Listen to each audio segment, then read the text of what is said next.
The lights are off and away they go. Extremely loose. He's managed to hold on and he missed the complete that. He's crazy stuff. Side Freitas is on the grass on the infield for 4. He slides through. He tags Richard.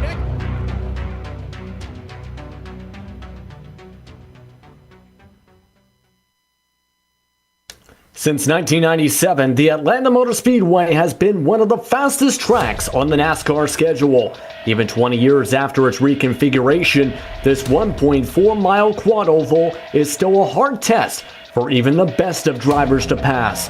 With this bumpy and fast track, it takes a lot of skill and luck to come away with the checkered flag. Tonight, the Patriot Fire Cup Series will work to cap off their 2017 season at this famed circuit. Who will come out on top? It's time to sit back and strap in from the Peach State to see. It's the final race for the Premier Racing League, the Patriot Fire 300 on the Global Sim Racing channel.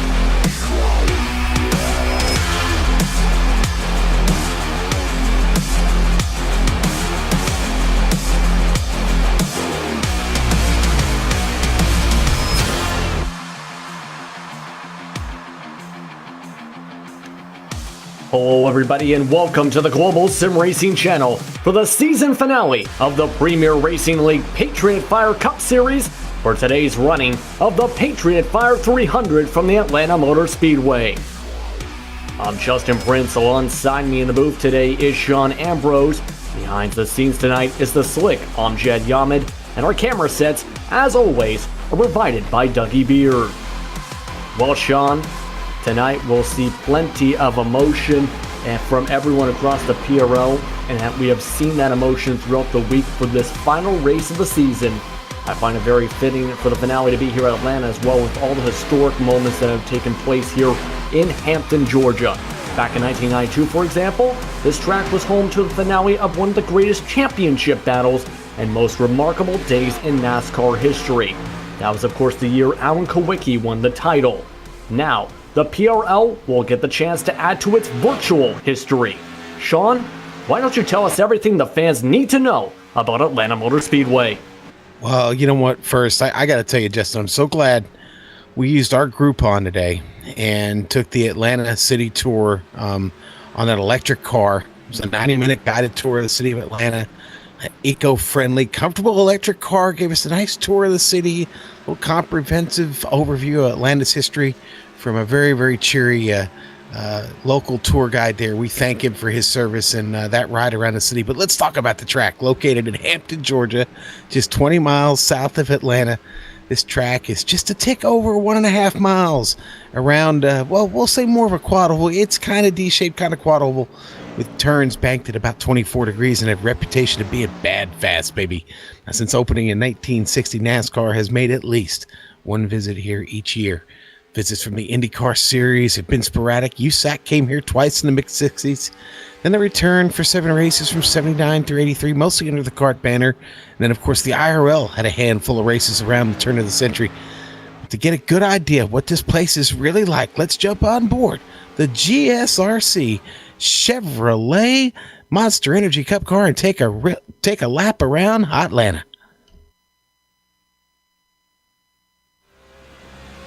Hello everyone and welcome to the Global Sim Racing channel. I'm Brian Yazek, taking you for a spin around the Atlanta Motor Speedway today in the GSRC Chevrolet SS.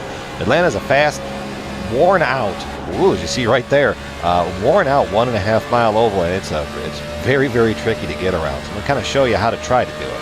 Hot lap, going to aim for that white line, get right down in there, get in there a lot better than I did, because you really want to hug that white line all the way through corner exit and start drifting up right here on the exit of turn 2. Turn 3, kind of a weird entry. The track kind of falls away, and you really try to find the bottom. Probably half throttle all the way through here, 3/4, finally back full throttle watch the wheel spin just a little bit, and then that's going to complete your fast lap. Now, as the run progresses, you might see guys venture up here. Atlanta in turns 1 and 2 really, really makes it nice and easy to gun up there and run that top lane. So you're not running the bottom to try to cut it and try to burn off that right front. But 3 and 4, all night you're going to see guys coming right down here to that line, back into the gas, let it roll through the center, back out, watch the wheel spin, come through the first little quad oval there, across the line, and that's going to complete your track guide here around the Atlanta Motor Speedway. I'm Brian Yazik. Enjoy the show. That was your 2017 Patriot Fire Cup Series champion, Brian Yazik, with your lap guide around this 1.5 mile quad oval. Now, Yazik secured the season championship last week with a second place finish in the American 250 at Rockingham. Jeff Ward had also won the fall season championship as well, getting the victory during that race. But Sean, while the championship winners might be sealed, there isn't just a fair amount of the line still in terms of just points, but as well, some drivers have a chance to win some spending money to finish off their year. Yeah, they do. This is a Fast 5 race, which means there are, yes, $50 at stake this evening. A $50 bonus to take home with you at the end of the evening if your name is Jeff Ward, Brian Yazik, James Grahula, Ricky Hardner, Drew Carroll. Here's the bad news. My buddy James Grahula is not here tonight. He's not going to be here. No chance of him making it tonight, unfortunately. His work schedule had changed, and he's going to miss this last and final PRL Cup race this evening, and that, boy, that's a shame. But Ward, Yazik, Ricky Hardin, Drew Carroll, it could be theirs tonight, but one of them's got to win the race to do it. So, James is going to be, he doesn't have a chance to break even in this evening because, yes, it is his money, Justin. Yes, I definitely not in a good situation, so to speak, and when you're already down $50 for the night. But of course, to help explain some of the position battles, of course, the points coming into tonight, there is a chance for a few drivers to move their ways into the top 5. Grahula came in that 5th spot, which, with him not coming in tonight, moves a chance now for Jeff Ward and Thomas George to finish off the year in the top 5. Jeff Ward is in the closest of that, 3 points back of Grahula, while George is 16 points back right now for the top 5 spot in what has been a very competitive season overall, Sean. Yeah, it has. It's been a great season, and Brian Yazik has had, he's had quite a run. Hard to believe he's run with that rookie stripe on the car. As I say that, he's wrapping the wall out there. But Yazik is giving these guys all they can handle. Jeff Ward has been so hot coming down the stretch here. 10 races for Jeff Ward this season. Nobody's even close. Eckrich with 7. A lot of those were early on, as Eckrich has only competed in 16 events this season. So, that with the drop races, I think it may have been 19, but still, what an incredible run Jeff Ward's had. Some of the newcomers that we saw show up kind of late in the season have been good and have been impressive. So big things to come for a lot of these drivers as we head into 2018 and when they make their decisions about where they'll be racing and how they'll be racing. We look for big things to come for them. We'll have to see for sure, of course, and we discussed this as well before the broadcast started as well. While you have those few things, for a lot of drivers tonight, as you put it, it is about having one big last chance to have fun before that winter break, Sean. Yeah, and that's Ricky Hardin said in his chat with everybody today, his video chat there on the Premier Racing League driver page, just let's get out there and have a good time, and everybody try and bring back some of the old memories. Adam Blattel is here. He hasn't run in a while. He's made these last couple races, though. It's good to see him out there tonight. Nicholas Caldwell is going to be here, and I saw Michael Krobach was on track practicing before. He'll be here. Practice getting ready to wrap up now, though, and that means we're going to start this qualifying session. These drivers are going to have 2 chances to turn in a a really quick lap here and show us what they got. And the last MP3 Designs Pole Award is on the line here. 10-minute qualifying session, 2 laps. A lot of cars going out here early. Yeah, a lot of cars coming out of there early on your screen right now. Thomas George right now in the snap-on machine, one of the first cars pulling out. A couple cars just winding up straight out of fourth gear of the pits. A few of them going right for the full standardized grid section going on, so to speak. But as you've seen in the practice, and now possibly here in the qualifying based on the track conditions described by some, this is a very slick track. So to speak, it is 110 degrees track temperature, 83 degrees Fahrenheit in the sky with clear skies. Yep. This is going to be very tough to just handle your car well enough down the straightaways, let alone get the pole time. Yes, sir. And, well, someone made the comparison earlier that 25 laps on the truck tires is about 2 laps on the Cup car tires, is what they feel like. Car is going to be very, very tough to handle. Very tough to handle in the long run. A few guys worked on long runs during the practice session, and when I mean long runs, I'm talking like 40 plus laps into those 60, 70, 80 laps. So the car is it's going to be really, really difficult to take care of. We may see some trouble early for some of these guys that are showing up late, haven't had a whole lot of practice. Some of your qualifying times starting to come in, though. Tyler Dalton on the pole so far. That's a 29.6. On your screen right now, Jonathan Lawrence going up to 6th spot. Devin Cannon, who's currently 4th on your leaderboards, crashed on his 2nd lap, while a few more drivers still trying to put in their first laps, including Devin Serra of Captain Motorsports. As you see him cutting down there in the tri-oval. And that first qualifying time, in fact, I do not believe it count. That was the outlap, I believe, possibly here. Following Justin Rodden right now. Justin is on his 2nd lap now. He's sitting there at a 30.1. Last chance here for him coming across the line. And Justin Rodden crossing the line, only good enough for 8th spot. Make that 9th as Tommy Rines to the top of the board with a 29.649. And Tommy's going to bring it in. That's good enough for him. That is a fairly quick time. That is about 12 cars now put in laps. Jeff Ward now coming down the track out of turns 3 and 4 for his first lap as he comes out of the tri-oval. Ricky Harden getting wound up here.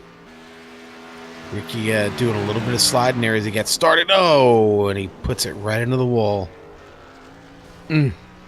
That is exactly what we've seen throughout practice there, and what was really being discussed a lot was that loose feeling, especially as well. It's a bumpy track in these situations, as now we go to Jeff Ward trying to put him in his first time of the qualifying session. Did he tap the wall there? 29.666. That's enough for 3rd spot, as he's going to have to come around for the 2nd lap. Let's see if he can do any better with it. And I think it just pulled off here, as in fact I believe that was his 2nd lap, because you've seen it where he was close to tapping the wall. If you tap the wall here, your lap's disqualified immediately for any contact. Eckridge hits the wall. That's a bad mistake for him. And Eckridge, your Truck Series winner from this past weekend, hitting the wall. They're having to reset there. He'll only have one chance to put in a good time here. Ricky Harding coming around for his 2nd lap. As you see him coming through now down the backstretch into turns 3 and 4 using the low line. And now able to get it 176, not touching the wall there, getting fairly quick on that time, 29.766. That gets him on the outside of row 3 right now. Yeah, not bad there for Ricky. Not bad, as Eckridge, meanwhile, comes back around, but he just tapped the wall going into turn 1. I don't think his 2nd lap will count either. Eckridge will start near the back. Nick Cohan on track right now, coming around to complete his first lap. This is his outlap, actually, just now out of 4, coming down through the front quad oval here into 1. Let's see what the Cohan has tonight. He's throwing it back on the paint scheme this evening, going back to that Red Dog beer. Some question whether or not that's even still being made. I don't know. But throwing it back with the paint scheme this evening here one last time. Here goes Nick Cohan around and coming across for his first lap. Let's see where he goes. And that time's good enough for 7 to start off in the first lap. As, of course, as you mentioned, one of his favorite paint schemes for the beer he is currently drinking. So they do make it somewhere. As he's now setting up for the second lap down the backstretch. You see that car bouncing around. And Scott Eckridge, meanwhile, as we're showing this on the second lap, just went to the top of the board as the first driver in the 29.5s. Cohan pulls off. Wow. An absolutely amazing time. There are a couple different cars, I think, still trying to pull around. Tommy Ryan's just practicing on his own. But Andrew Jones is now in the number 59 car, looking to be one of the last drivers, if not the last driver, looking to put in a time. And as he prepares to wind things up here, Sean, of course, we talked a lot about the track. We talked about a lot of the situations in terms of the track heat, especially with the bumps. What else can go wrong, so to speak, to try and hang on to this thing to make sure you make it through this race to get to the finish line for lap 195? You know what? It's a long race, Justin. You're just gonna have to be at your best this evening. Really, you're gonna have to be have really good racecraft and good spatial awareness. What do I mean by that? You're gonna need to know who's around you, where they're at. Okay, you don't want to make any quick moves. What do I mean by that? You don't want a lot of input in the wheel here tonight. The track is going to be slick enough. Keeping the car moving with a little turning of the wheel as possible is going to be your fastest way around the track. It's also going to be your safest way around the track, because once you start giving a lot of input to your wheel and you get those front tires sliding around a little bit, really hard to catch it, like we're seeing with Andrew here on track right now. Correcting the car out of one of these turns, if you're starting to get loose, is really going to be a difficult task tonight for these drivers, every one of them.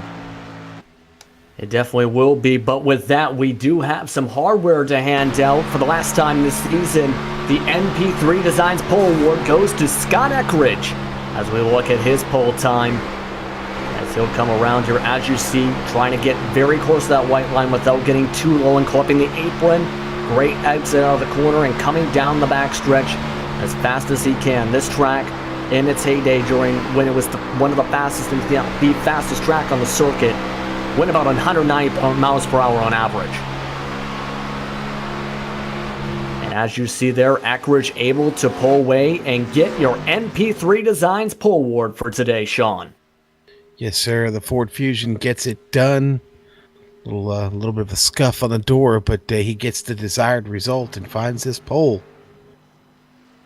And that was a good pole indeed. But with that, we're going to go to trackside for the national anthem. We'll be back in a few moments here on GSRC.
Welcome back, everyone, to GSRC for the Patriot Fire 300.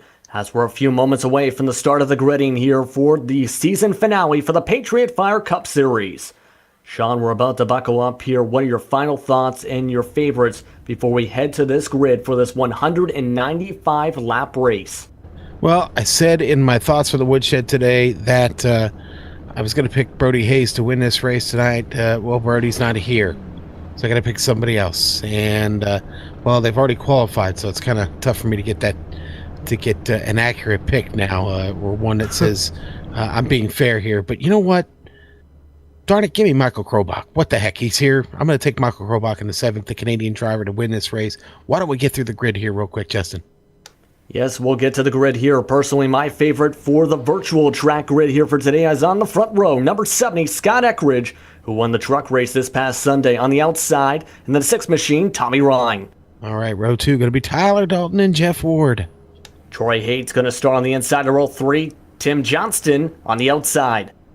Row 4 going to be Nick Don't Mess with the Cohan and Ricky Harden. Your favorite, Michael Krobach, starts on the inside of row 5. Alongside him, with the chance to move into the top 5 in points tonight, Thomas George. Row 6 belongs to Devin Serra and Devin Cannon. Oh, it's the Devin Show. And behind them, it's the Woody and Jonathan Show. Woody Mahan and Jonathan Lawrence start off in row 7. Justin Rodden in the Ford Clyde Torkel Chicken Pit Machine this evening. And Andrew Jones, number 59, will start 16th. The last 2 cars to record times, meanwhile, were Adam Blattell and Nicholas Caldwell starting off in row 9. Okay, row 10, it's the Beard, Brian Yazik, and Matt Murphy. And the final 3 cars on the grid for today's race: in the pink machine, Joshua King, starting alongside him, Norman Peltier III, and in the final row, in shotgun, John Wilco. So a big field here, 23 cars for the season finale here, Sean. We've talked, of course, about what could go wrong. We've talked about the track conditions. We haven't talked, though, about strategy in terms of pit strategy and race strategy. What do you do as a driver, especially with the advisor, to be as cautious as possible for tonight? Well, listen, okay, this is an abrasive surface. You're going to need tires, okay? Tires are, we've already seen from practice and listening to the drivers, tires are going to be huge this evening. You're going to take them whenever you can get them. Fuel, not going to be as big a factor as the tires. So we'll have trouble here early. Guys will come in. I don't think of anybody be looking to make up too much time here early. It'll be all about these tires and seeing who can get, who can get the most out of them. We'll see who can do that. This track challenges even the best of drivers, as mentioned, and now they're about to try and do a crash course to get an A on that said test. The pace car rolls through turns 3 and 4. Scott Eckridge as the control car on the outside. Tommy Ryan for the start of this one. Fans getting set to go here in Hampton, Georgia. And here we go. Pace car dropping down to pit lane. Eckridge gets the jump. Green flag is in the air. We're underway here in the Patriot Fire 300. Oh, they're stacking up at the back of the field already. And that has got to be the record for quickest caution. 5 cars involved in before they got to the start and finish line. And just like that, a few days are just about done. Let's take a look at this replay here. Yeah, you see they're just spinning the tires there, I think, was Justin Rodden, and just collected a few cars after that. Boy, Rodden and Nicholas Caldwell got into that. Andrew Jones was collected in that. Rodden's going to spin the tires. Yeah, taking a look there, you see there the bump there. That was Andrew Jones bumping the right side of Rodden's car as he came around with the spun tires. And Ablatel also just had some black flags cleared after that incident. Unfortunately for Andrew Jones, he's smoking here. You'll see the view from here now.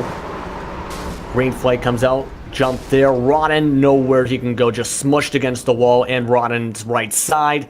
His day, he's going to have to get some repairs. It's not completely done, but it's still going to take some time as the pace car comes around still here. I'd say with the amount of smoke he's got coming out of the car, he's probably hurt the motor some way or fashion, and that is going to require some extensive repair. Hopefully he sits through it and gets on back out here and finishes this one tonight. Well, with the engine damage like that, it's usually give or take 31 minutes of repairs. As you see on the track surface, everyone having to wait for the pace car to come on by so they can get all set to go. And then if they elect to, even on just maybe even 3 seconds of green flag run tires to come in. Because I think I heard from some people in the real world, of course, for Atlanta, you take tires as you get them. Correct me if I'm wrong there. This, even as short as the run it was there, seeing the tire spin right off the bat there, do you get tires here? Boy, I don't know. I think we're going to go ahead and stay out on track here. I don't think anybody's going to dive down here. Now we are having some problem though with getting the pace car right with the field. Yazik on the race control channel, barking out some orders right now. They may have to finagle this just a bit. Yeah, that's why I think as well you've been seeing the shots of Eckridge, because Eckridge is at the tail end of this line. Brian Yazik is commanding everyone to stay in their spots. They are manually extending the caution to sort out this situation, as everyone has to be waved around the pace car to properly set things up here. This usually is something that happens with this kind of situation where the caution comes out at the same time as a restart and many drivers not crossing the start and finish line. It just takes these kind of technical fixer-ups, as to, so to speak, to make sure everything is completely official and the proper way to do it for this restart here. One of the drivers just came on the radio and said, well, this is an interesting way to start the race. Hopefully not the sign of things to come here. We've got a long race ahead of us, and this is rather ominous here to open the race, but that's all right. We'll get things reset here and be ready to go here in just a few laps. Everybody's being a good sport about it right now. Nobody seems to be too hot. Yeah, right now you see as they continue to roll their way around to catch back up to the pace car. As mentioned, as a glitch, it is a glitch within iRacing where every driver does not cross the start and finish line in this situation with a caution. This is one of the results of that said glitch here. So this is their way of fixing things up here for the Patriot Fire 300. Everyone just about all set to go back beyond the pace car, setting up for lap number 6. And we'll be back underway in just about a couple more laps here, Sean. What else do you really want to mention with this kind of track here? Because, as mentioned, it does have its big history, and you've seen a lot of the racing side as well for today. Okay, so let me get you up to speed on what's going on here behind the scenes of race control. They're going to call for a single file restart here, okay? They're asking all the drivers to watch themselves on this restart and not spin the tires this time. Everybody is being instructed to proceed with caution here. Yeah, now Eckridge is leading that group. Tyler Dalton in second, Tommy Ryan third, Jeff Ward in fourth. Tim Johnston rounds out your top 5 at the moment as they prepare for the single file restart. As everyone gets all set to go here, gotta manage to make sure they do not have a tire spin here. As here we go. Pace car rolling out through turn 4. Eckridge leads the group. Pace car off the track. And now we're underway for the Patriot Fire 300. Eckridge with an absolutely massive start. Already 0.7 of a second lead right off the start of the flag right there. As the control car right there. Tyler Dalton holding on. No one making a move just yet to try and make a pass. The top 6 all bunched together here. Thomas George a little bit back in 7th. You see down there Andrew Jones rolling alongside the apron. He is out of harm's way. And Eckridge will lead the first green flag lap of the Patriot Fire 300. Did a really, really good job of getting that race restarted. It was a good call by Yazik there to set the field. Get them around the pace car and everybody back in line. Nick Cohan already moving up on the top side. He's up to 5th. Got around Tim Johnston clean. Working on Jeff Ward. The Red Dog is angry, baby. The Red Dog is angry and wants to have some more fuel for his fire. As Cohan now in that top 5, now trying to make a charge on Ward and Tommy Ryan. Yeah, I'd like for the Red Dog to hang out with Brutus this evening, but I'm afraid of getting Brutus a little drunk, to be honest with you. I don't want to do that to the poor guy. Meanwhile, we got reports of connection issues going on for the 23 machine of Nicholas Caldwell, having to drop all the way back down the back stretch as he moves out of harm's way as he falls to the back. Caldwell having to move out of line to go out of harm's way. As right now, just 2 cars are off the track at the moment, Justin Ronan and Andrew Jones. All right, Devin Cannon falling back just a little bit there. Woody Bayhan, Brian Yazik just got by. Devin running the Dale Jr. throwback scheme this evening, the old Budweiser machine. There goes Yazik under the 12. The Blue Bullet on the attack this evening, but losing some ground here to Yazik now. Yazik slides on up into 12th place. Yazik up 7 spots already, moving quickly here through the field. Brian Yazik, of course, started 19th for this race, as right now also moving to the field very quickly, who started in 17th.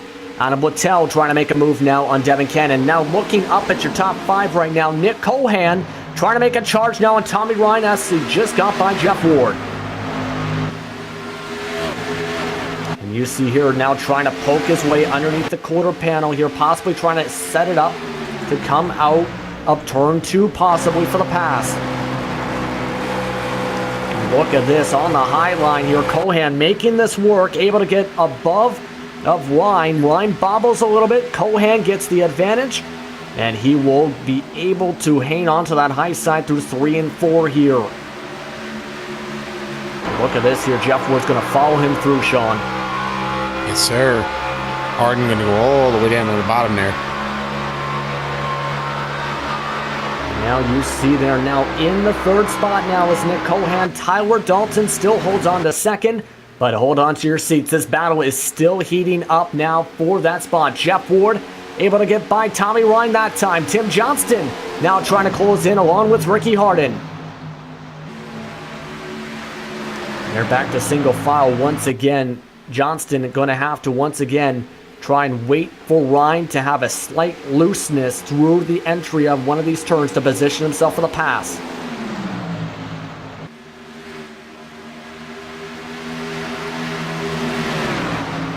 Meanwhile, looking at the advantage now right up front of all of this, Scott Eckridge, he's up to his own planning at this point here.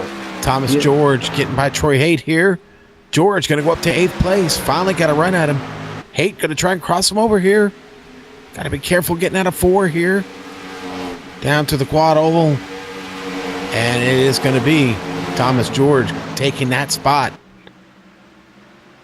Thomas George, he's now trying to catch up to that grouping of Johnston and Harden up in front of him. As you see there, the number 7 machine, your pick for today's race, too, is still in the top 10 as well. So he's having a good run to start off this race so far here in the Patriot Fire 300. Yeah, a long way to go for Michael Krobach there. And it looks like we had a bit of incidents, pardon me, Sean, because Joshua King just had to have a tow after stopping in the middle of the grass. Let's take a look at the replay right here of what just happened with the pink car of Joshua King. You know, he'd gotten it up in the wall just a bit. Come down, gets it into the apron, into safety there.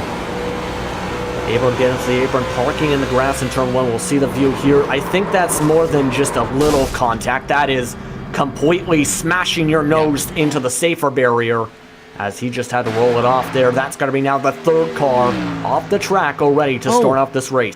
It's Jeff Ward up in the wall there in between turn 1 and 2. That opens things up for Ricky Harden. I'm sorry, for Tommy Ryan. The 6 is there. Let's look at the replay here. Ward just gets a lot of push in the center of the turn. The car just starts to run right up the track on him. He actually does make contact up there. Yeah, we're going to go back now live here. He was still able to hold on to the position, but he just rode up the track there, really. Just too much, I think, a little too much speed. And that brushes off the side wall. And now you're seeing at the corner of that shot right there, Nick Cohan starting to cut his way through once again, trying to position himself for second on Tyler Dalton. And look at this, Nick Cohan with the great exit out of the corner, 192.93 into this one. And Tyler Dalton just lets him on by. Cohan trying to chase down Eckridge with that 3.4 second lead now. It's one of the neat things about iRacing is you can see the rubber flying off of these tires. We talked about how aggressive this track surface was, and I don't know if our director can get a shot of it at some point, but you can see the rubber throwing off these tires. Every lap is just another round of torture for these Goodyear Eagles. Yeah, it is a very tough track to do tires on. So as Darrell Waltrip, mentioned for this year's race, never take two tires here. Devin Serra with a big moment out of turn 2. Down the backstretch there, he had a car out of control, almost sideways on him right in front of Brian Yazik. Yazik able to take advantage of that and get by him. Yeah, let's take a look at the GSRC replay here. As you've seen, they're having to, I think he possibly just got loose on the exit. They're having to use the apron as part of his way of getting him back to speed. He got loose out of 4 after that as well, but now no trouble for him. Now Yazik into 11th spot, now trying to chase down Troy Haight. Meanwhile, we got multiple situations of something going on, I believe, with Adam Boittel. Jonathan Lawrence and Adam Boittel, in fact, spinning down the backstretch. Right at the entrance of turn 3 on the apron. Lawrence in the wall. Boittel still moving. Oh, man. Able to keep it out of the racing line and keep it green. Wow. I don't know how they did that. There you see the contact between Lawrence and Boittel. Both cars stay down below the white line as this traffic's coming. Boittel back onto the racing surface and then right back off. I'm still not sure why the caution didn't come out. Boitel's car, heavy damage to the right front and right side. He keeps going. Again, another shot for the replay on board with him here. You see him get up into Lawrence. Yeah, Lawrence in the pit. Yeah, that's going to possibly be the end of the day for Jonathan Lawrence, unfortunately, as he is now in that pit road, getting as much damage as fixed as he can. That's probably about, give or take, 5 minutes of damage, optional and required, probably included. But with that now, Eckridge is still out in front, but position battles continuing on across the track. Tyler Dalton, as we were showing that replay, still trying to hold off Jeff Ward for position for the 3rd spot, as this one has started to heat up. Yeah, I don't think he's going to be able to hold him off much longer here. Dalton starting to struggle a little bit. Ward seems to have found a little bit of pace now. Working him over. Dalton's got to be careful here. You don't want to push too hard and lose the car. Oh, boy, and out of 4. That's just so tough. Now Ward looking to make his move down low into 1. Yeah, that car completely bobbled in off the exit of 4 right there. And now Jeff Ward taking advantage through that tri-oval to get up into the 3rd spot. Tommy Ryan trying to position himself. Dalton getting loose again. Now Ryan getting loose down the backstretch. Yeah. Boy, that was close for Tommy. Tim Johnston running right up on him there. Gotta be careful. Tommy just trying to hang on to it. The car very angry at him right now. And Johnston, you see there, getting very close to these walls, trying to make a hole to position himself for the pass, and this time I think he might just get the quarter panel out. No, he gets loose a bit. Able to hang on to it. One thing that really stuck with me for the practice was when Ricky Harden mentioned in practice, it's hard to even drive in a straight line today with the track temperatures today, because this car will bounce and bounce and bounce as Tommy Ryan gets loose out of the corner. Ricky Harden is now going to go for the pass. Teammate up on the top side, going to clear this, going to try to anyway. No, Ricky, not as good momentum there up top. Tommy able to hang on to it here so far. Those two together, Thomas George right behind him. Now Now you see Ricky Harden able to get by there, still on the high side. Thomas George still side by side through 3 and 4. And Thomas George gets the good exit, but Tommy Ryan having to save it there on the exit. Boy, Tommy really struggling with his Chevrolet right now. That car is wicked loose, and he's just dropping spots now, down to 8th. Norm Peltier, the third, meanwhile, has pulled himself into the pits to get repairs, as now there are currently still on the lead lap 17 cars. Ambotel makes it to 16 as Scott Eckridge laps him by in the tri-oval. So Eckridge already starting to put the field down a lap. Yeah, right now, putting on an insane pace. Nick Cohan's cut it down somewhat to 3.4 seconds. But tire wear becoming a major factor now. Justin Rodden, for example, now bobbing around a few cars, as you've seen, bobbing around on exits especially so far on this first long run. Yeah, Eckridge already down 2 seconds from his fastest lap on this run. This run right now, working lap 28 on these tires, Justin. And you see there, Adam Bottell electing to get fresh tires after going a lap down with the spin you've seen on your screen before a few laps ago. But this position battle starting to heat up somewhat. Tim Johnston trying to get a good run as Tyler Dalton got a tiny bit loose in the back end. And Johnston, as you see, trying to go on that high side to position himself. You do not want to be too low on the exit here in Atlanta. And Johnston this time has to hold on to it. Johnston able to hold on to the position and keep a similar amount of momentum as he's now still in position to move into 4th. Thomas George is back there licking his chop like a snowflake, not a snowflake, like a cornflake, just looking for some milk. I don't know where snowflakes came from. Here we go, Tim Johnston up under Tyler. And Tim Johnston now going for it. Ricky Harden near on the back end. Tim Johnston getting somewhat loose on the bottom exit. And Dalton will hang on to it. Man, wow. He almost had the pass there, but just couldn't hold it again on the bottom lane out of 4. These 4 driving the car is very hard right now. Yeah, right now, a lot of different drivers having to manage things. Brian Yazik, by the way, now in the top 10 once again. Troy Haight had bobbled his way up the track out of 2, which helped position the pass. And now he's dropping back even more. Devin Serra hungry to chase behind Brian Yazik and get to 11th. And this is where, if you the best of the best in terms of tire management, throttle management, and speed come to play here, because once you're at this lap 32 point, you're either going to fall like a rock or you're going to be a Scott Eckridge. Yeah, no, you're absolutely right. Hey, I'll tell you what, though, Jeff Ward right now is started to kind of get back to Nick Cohan here. These two now fighting Ward faster on that last lap. Here we go, check the times now. Yeah, Ward is still the faster car. He's starting to reel him in just a bit. Now 32 laps into this run. It's been a nice one here since we had that little bit of a mix-up there on the start.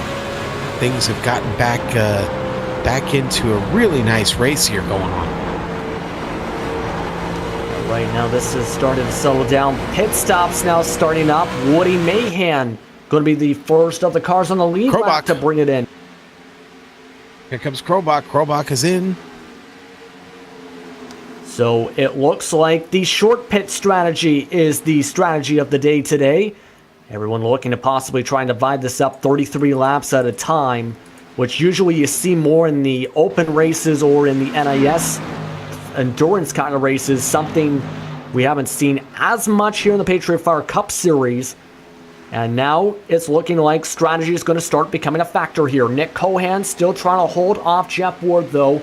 Ward down to just 0.3 of a second. Yeah, the rest of our field still staying out on track right now. Nobody else opting for the pits just yet.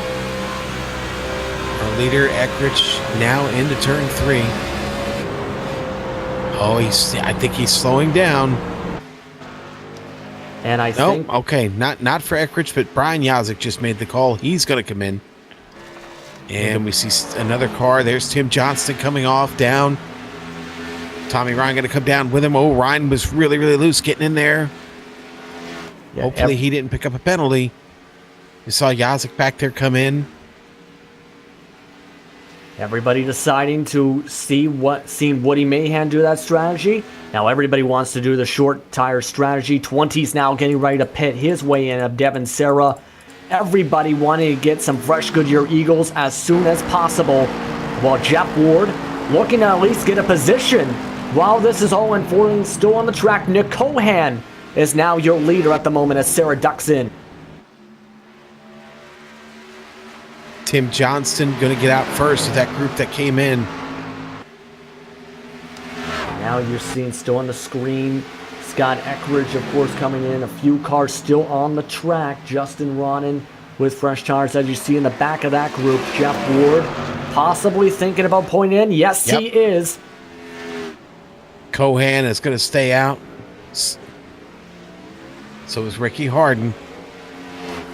And also now coming in a few other drivers. Devin Cannon saying he is now coming to the pits and going slow there, coming in. You see Tyler Dalton from his team now behind Jeff Ward pulling in. So everybody getting those tires. They do not want to even risk trying to go on a full fuel run at this point. Devin Serra now back on the track. Oh, Cohan's going to risk it. Nick Cohan's going to stay on track and keep rolling. He's not scared. Nick Cohan still has a 2.5 second lead. John Wilco is the only other car other than Ricky Harden to be still on that track. You're seeing Harden now on the screen trying to close in on Cohan. Yeah, now Wilco is at the tail end of the lead lap. He is 26 and a half seconds back from our leader, Nick Cohan. Cohan going to continue to stretch it. Looks like Ricky Harden going to continue to stay there with him. Here comes Scott Eckridge now to try and get back on the lead lap here. Right behind our leader, Cohan. And he's going to pass him. Fresh tires kill, baby. And just let him on by. Ricky Harden, meanwhile, he is swamped in traffic. He's got to let by here. Johnston's now going to make his pass down the backstretch into turn 3. As now still, like I mentioned before, 3 cars still on this lead lap. Cohan now brings it in.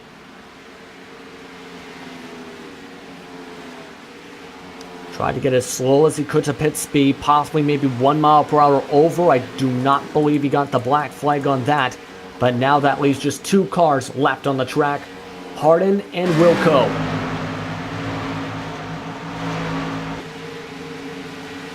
Right now, your virtual P1 right now is Scott Eckridge. Michael Krolbach would be second right now, followed by Tim Johnston. I know there's a hashtag Botel. I think it's time to say hashtag Krolbach at this point, too, with the way he's got a chance now to be in the second position here. Wilco, I believe, just got passed in fact by Eckridge, pardon me. Yes, he did. And Harden now is in the lead. Now Eckridge is in second.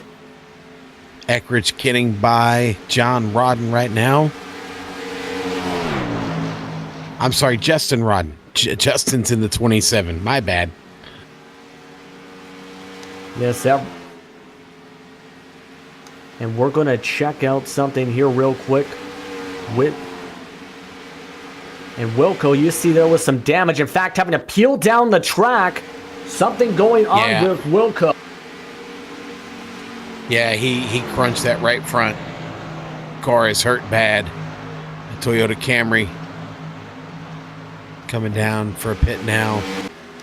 And also seen as well, Wilco coming in. Ricky Harden saying this Harden. Is too much time now on this run. And now in the virtual P1 right now, Scott Eckridge coming through turns 3 and 4 as Harden pulls into the pit stalls. And Eckridge is just going to burst his way down the straightaway through the tri-oval. And now Eckridge is back in the lead as he has led 35 of 43 laps so far in the Patriot Fire 300. And Michael Krobach going to go to second. Krobach looking pretty good here, man. He's, I tell you what, he made up some time there in the pits, and a little bit of strategy here seems to be like a car that has a chance in this race tonight. Not just because I picked him, but watch out on the front stretch. Justin Rodden was down in the grass for just a moment. Back up on the track. Here come the leaders coming by him now. He's down on the apron and out of the way. I think Justin Rodden's engine might have gone, but pardon me, no. Now he's getting it back up to speed. Went to as low as 97 miles per hour, getting out of that way of traffic, cutting through the trial for grass. As now Eckridge still has that lead by 4.9 seconds. And for Krobach, an amazing thing for Krobach, getting back to him for a split second. He had the longest pit stop out of everyone on the track of 15.3. As Eckridge looking to get a very strong run right here. In fact, Eckridge, I think, got slightly loose there. Meanwhile, Eckridge moving through the lap traffic. Rodden now pulls to the pits. And with that, we're going to take a short break here on GSRC. You're watching the Patriot Fire 300 as Scott Eckridge leads the way here on lap 47, 38 of 46 laps led so far for the Patriot Fire Cup Series season finale.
Welcome back, everyone, to GSRC for the Patriot Fire 300 for the season finale of the Patriot Fire Cup Series. We're now back here looking at the battle for second. Michael Krobach now getting pressured by Tommy Ryan and Tim Johnston, in part because of lap traffic. Andrew Jones had just tapped the wall before on the past couple laps you've seen during your picture-in-picture, as you see Krobach now letting by Ryan here as he moves to the high side. I don't know if he's letting him, but not fighting. Well, he's fighting pretty hard here into the turn. The Maybe 6 and the 7. Maybe he had second thoughts there for letting him by for a second, not wanting to give up one of his strongest runs of the season to date so far. Tommy Ryan gets loose. Krobach still able to stick it too wide. Tim Johnston possibly looking for the hole, as now Krobach goes a little bit too high up the track, I think. And now he's going to fall back. In fact, gets loose on the exit somewhat, able to save it. Now Tim Johnston will try to look to third. And you're seeing this position battle heating up here as Tommy Ryan now in second. Tim Johnston moves to third. Jeff Ward, he's going to look to try and get up into fourth like that. As Krobach still on the high side, lets Jeff Ward. And Jeff Ward's going to take advantage of Tim Johnston on the high side here. And just like that, Jeff Ward's now in third. Want to move and even got a little bit loose there off the turn. Ward getting it done right now. Ward getting it done, and right now, He is 8.2 seconds back of your leader still of Scott Eckridge in the number 70 car, who is on his own at this point. No traffic to worry about for at least the next few laps, as he's approaching Devin Cannon to put him a lap down. 14 cars on the lead lap. Yeah, Eckridge basically picking up where he left off before the pit stop. Seems to have it really dialed in. He did get a lot of practice laps in. Moving back through the field right now, though, Nick Cohan, here he comes. Setting up Michael Krobach. Krobach was really loose out of 4 right there, right in front of Cohan. Cohan going to drop under him and take the spot away. Cohan up to 5th. And now as you see Krobach dropping back, he went into the pits around lap 33, lap 34. And now he is continuing to fall backwards. Thomas George now looking to move into 6th possibly, while Brian Yazik sits in 8th, Tyler Dalton in 9th, and Devin Serra in 10th. Meanwhile, Ricky Harden, one of the last cars to go into pit lane, just shot his way back up into 11th, passing Troy Haight. And you're seeing Harden there on your screen. He has the freshest tires on the track on a different pit cycle by about 10 laps compared to the rest of the field. Man, here comes Cohan picking up another spot. Getting up under Tim Johnston down the backstretch into 3. Give it to Nick Cohan and drops another one. Cohan trying to work his way back to where he was before pit stops. Meanwhile, Thomas George, as that happened, just got by Michael Krobach. Krobach continues to go on backwards. Brian Yazik looking to make the move next.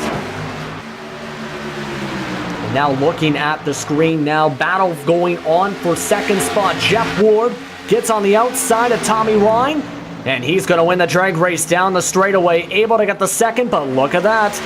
The mean red dog looks to try and bite his way up into that 2nd spot, possibly 2. I see what you did there. I like that. I see what you did. Yes, it's called having great puns and the perfect timings there. And that's what you also talk about, good advertising, good brand recognition. Tommy Ryan got very slow at a 2. Got very scared. Nick Cohan was right there at his door. Let's go on board with Cohan. And look, Cohan, we're on the replay now. You might want to nix your way out of the replay right now, pardon me, because Cohan is now 2 wide with Jeff Ward for 2nd, gets by 2nd, and Cohan and the Red Dog Machine able to do exactly as mentioned. He bites and fights his way up into 2nd, now having to fight his way up to Scott Eckridge. 7.8 second lead now for the 70 Machine. It really all started, though, with Cohan making that pass on the outside of Tommy Ryan, and then he began his assault on Jeff Ward as we're going to the replay. And you see what's happened here. Cohan all the way back up to 2nd. 7.5 seconds, though. 7.6 seconds to get to Scott Eckridge. Right now, he is the faster car on track. Jeff Ward still keeping up pace, but Tommy Ryan, meanwhile, showing some tire wear popping up at this point, bobbling on every single exit for the past couple laps here, as Tim Johnston's going to try and move his way up into 4th. As you're seeing Tommy Ryan getting a bit sideways on the exit and able to get it out there. I don't think he realized how sideways he was possibly, or fishtailing through that entire corner.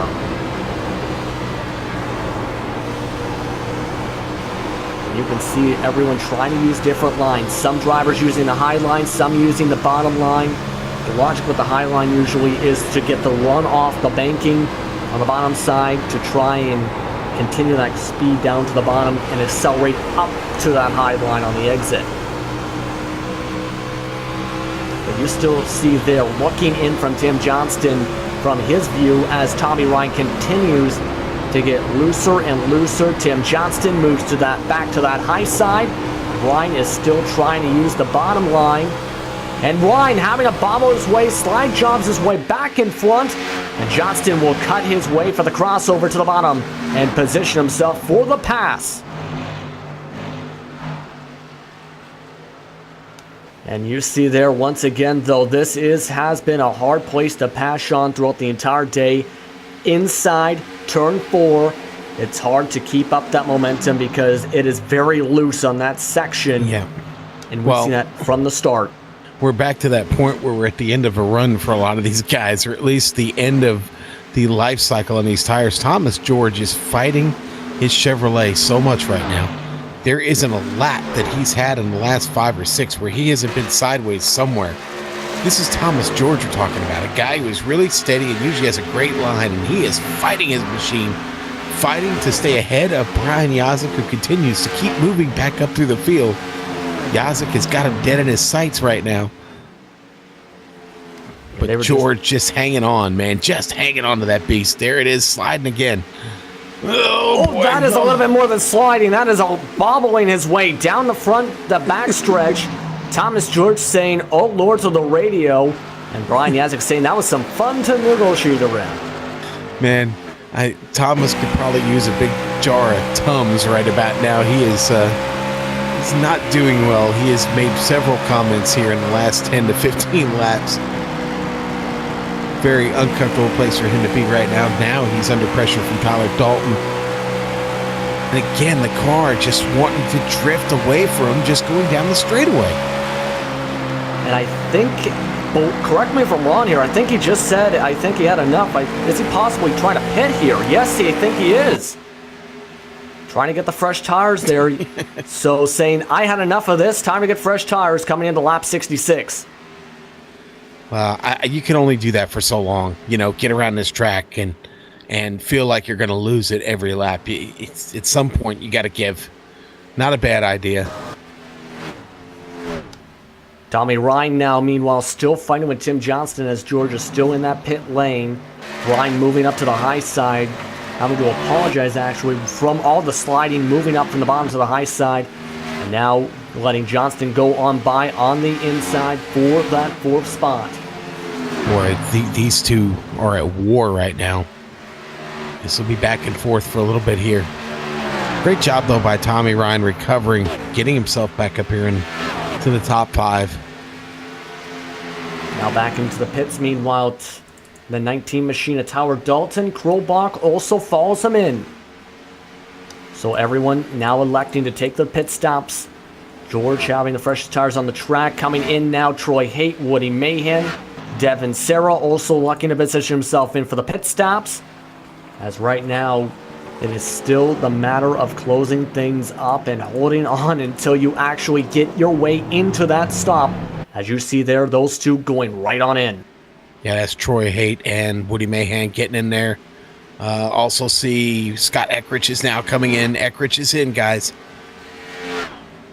Who else we got going? We got a couple other cars back there. Here come Tommy Ryan, Tim Johnston are in. Brian Yazik following right behind them. Yazik gets in quick. He was 54 miles per hour coming in, so it will be at iRacing's discretion, I think, to see if that is a speeding penalty coming in. We'll see if anything comes from that, as you see everyone going into the pit stalls, getting their fresh tires. Nick Cohan still on the track at the moment. Jeff Ward now working his way and ducking his way into the pit stalls. And Ward having to fishtail his way in, actually, to keep it out of the grass on the entry. Boy, Tim Johnston going to beat that group out. It was Scott Eckrich, of course, getting out way ahead of everybody. He was the leader. Eckrich gets out on the backstretch. And now, as you see all these situations going on, Tim Johnston now pulling out everyone from that grouping. Ryan and Yazik now also back onto the track, as Nick Cohan now is still in the lead. Devin Canning calling to come into the pits. Meanwhile, as you're seeing from that commitment cone, in fact, he is in the pits right now, I should say. As you see him now coming to get some fresh tires. Scott Eckrich on the tail end of the lead lap at the moment. Ricky Harden and Nick Cohan still needing to get fresh tires.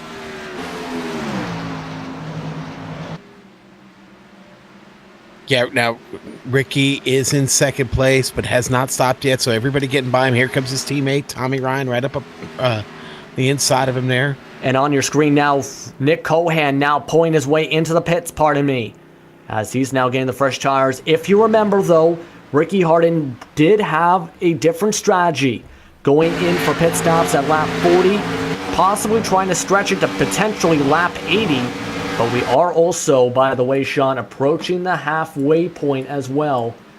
The halfway award today for the American Pool Supply halfway award being awarded at lap 98 today. Yeah, boy, I don't know if Ricky's going to try and stretch it to that here at this point. I honestly think he'd get caught before we'd get there at the current rate of travel. Our former leader, Scott Eckert. Scott Eckert out only 17 and a half seconds behind Ricky Harden now. Harden needing to dip down here soon if he wants to try and stay at pace with everybody. Majority of the field is back now on the lead lap here, as now Devin Cannon is on his back bumper. One thing to also point out, potentially something he might be thinking about too with the bonus point situation. Harden right now is in the third spot right now, but still 12 points back of him is his teammate Tyler Dalton. So Tyler Dalton potentially, if he gets a strong enough run in this race with Tyler Dalton running in the front in the top 5 and 10 all day so far, could potentially position himself to flip-flop with Harden and Dalton. And Dalton just gets around Thomas George, gets himself up to third. And you're seeing right now that on your screen right now, Tyler Dalton and Thomas George there. Thomas George right in front of Jeff Ward, meanwhile, by about half a second. As right now, as mentioned, just Ricky Harden has to come in for tires at this point, having to let everybody go on by as he goes all the way up the track. Steven Serra almost bumping into him. Now gives the bump draft to Wilco. Wilco goes into the grass. And Wilco's going to spin his way past the green line, commitment lines, and he hits the barriers. He has got a lot of damage there. Let's take a look at this. Devin Serra immediately apologizing for that. You can see Serra, I don't think, was not expecting as much of that on the high side. Leads the bump on the back bumper. Wilco says hello to the barrier. Yeah, Wilco was already hurting. But you know what? Nick Cohen here battling on track. He was just in a really, really good battle with Yazik and Krobach, and he was able to get through that. Now get to work on Tim Johnston. Cohen back to trying to move his way back up through the field again. And as you're mentioning that now on your screen now, Thomas George just got passed by Jeff Ward. And Jeff Ward is on a big-time charge in this corner. Great speed handled there. Now closing in a little bit on the exit, thanks to handling the speed throughout the whole corner on Tyler Dalton. And look at this still here. Look at the exit here, Sean. Yeah. I tell you what, it's not been fun. It's been very, very uncomfortable for these guys tonight. Jeff Ward fighting back down on the inside. Get him back into third for now.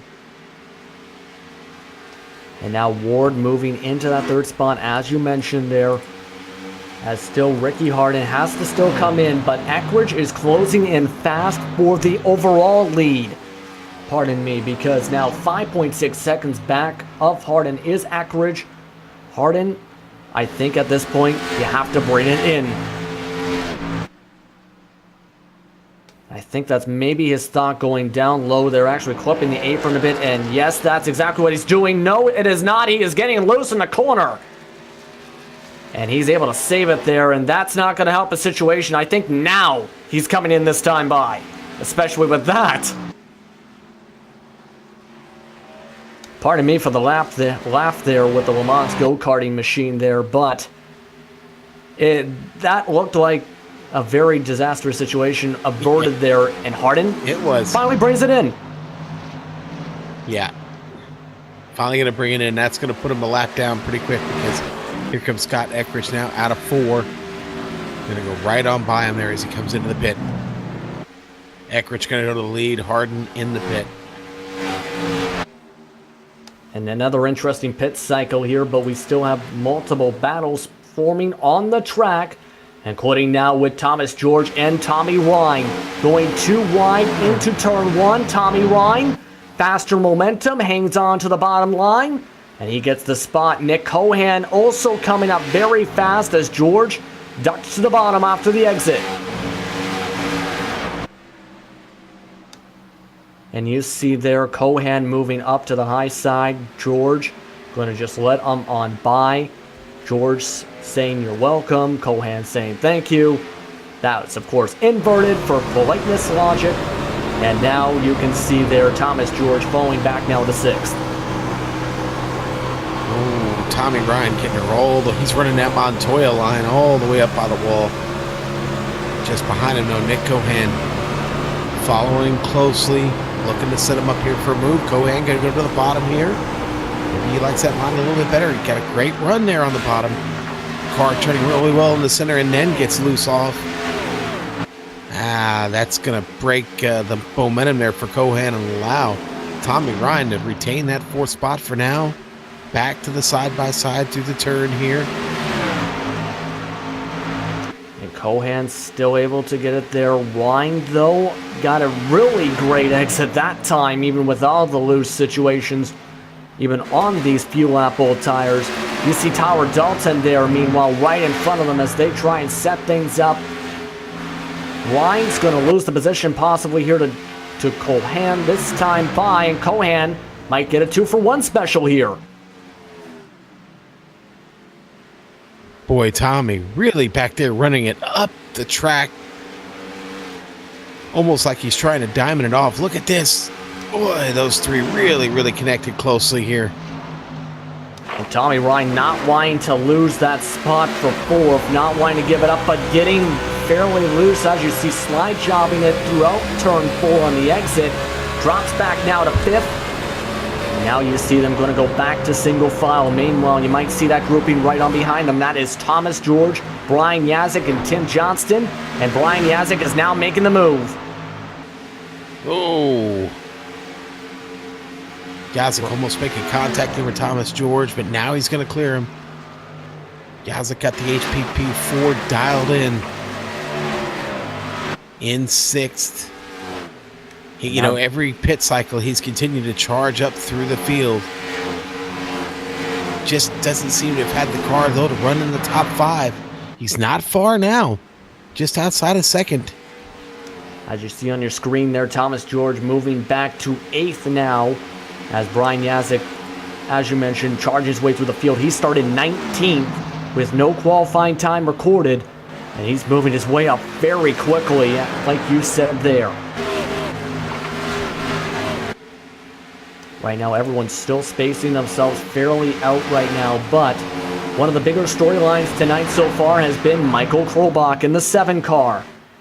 Even with the pit strategy, he is still, in part because of that as well, I should say, in 9th spot right now. Even with some of the troubles he's had throughout the season, he is having a great run right now. Devin Serra rounding out that top 10 as well, so 2 different drivers keeping themselves with some great runs, even on the slick surface right now in the top 10.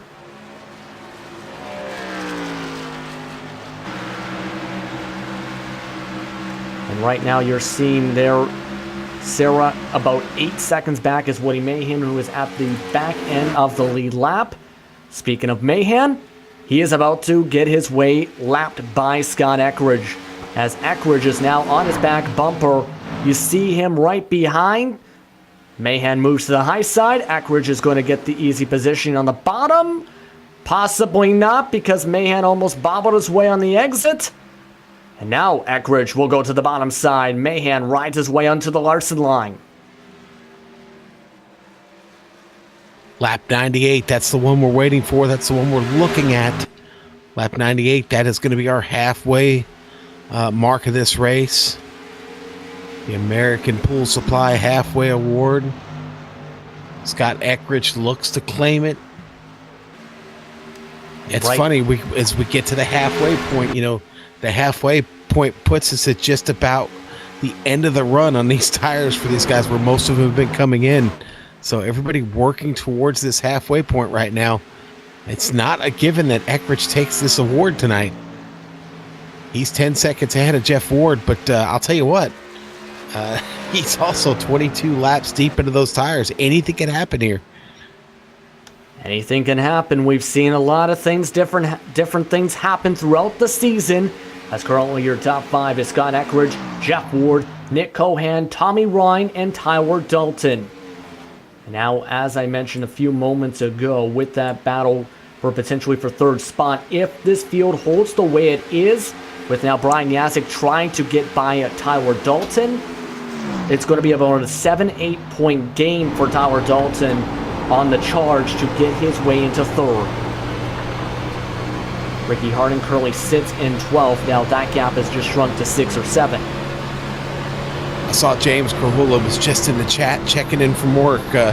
James, be ready to fork over that $50, buddy. Jeff Ward, Brian Yazik, and Ricky Harding are still in this thing. Yeah, and right now you see everyone trying to dial the way in here on the worn out tires. Mostly everyone's now using the bottom line for the most part, as everyone's continuing to make their charges now. Ricky Harding on the fresher tires gets by Scott Eckridge, and I think he just spun the tires somewhat because on the exit he lost a bunch of speed. Regardless, he's got his lap back. So long as he can hold the line, because he climbs up the track on turn 4, almost tapped the wall, but still able to pull away now. Jeff Ward in the process of getting passed here by Nick Cohan. Ward coming in for that pit stop. Possibly trying to say, I don't want to fight for this position too hard, knowing I have to come in and pit. Eckler and Ward had to slide the tires, in fact, to come on in there that time by, as we are approaching the American Pools, approaching the halfway award at this point, closing in for that American Pool Supply halfway award.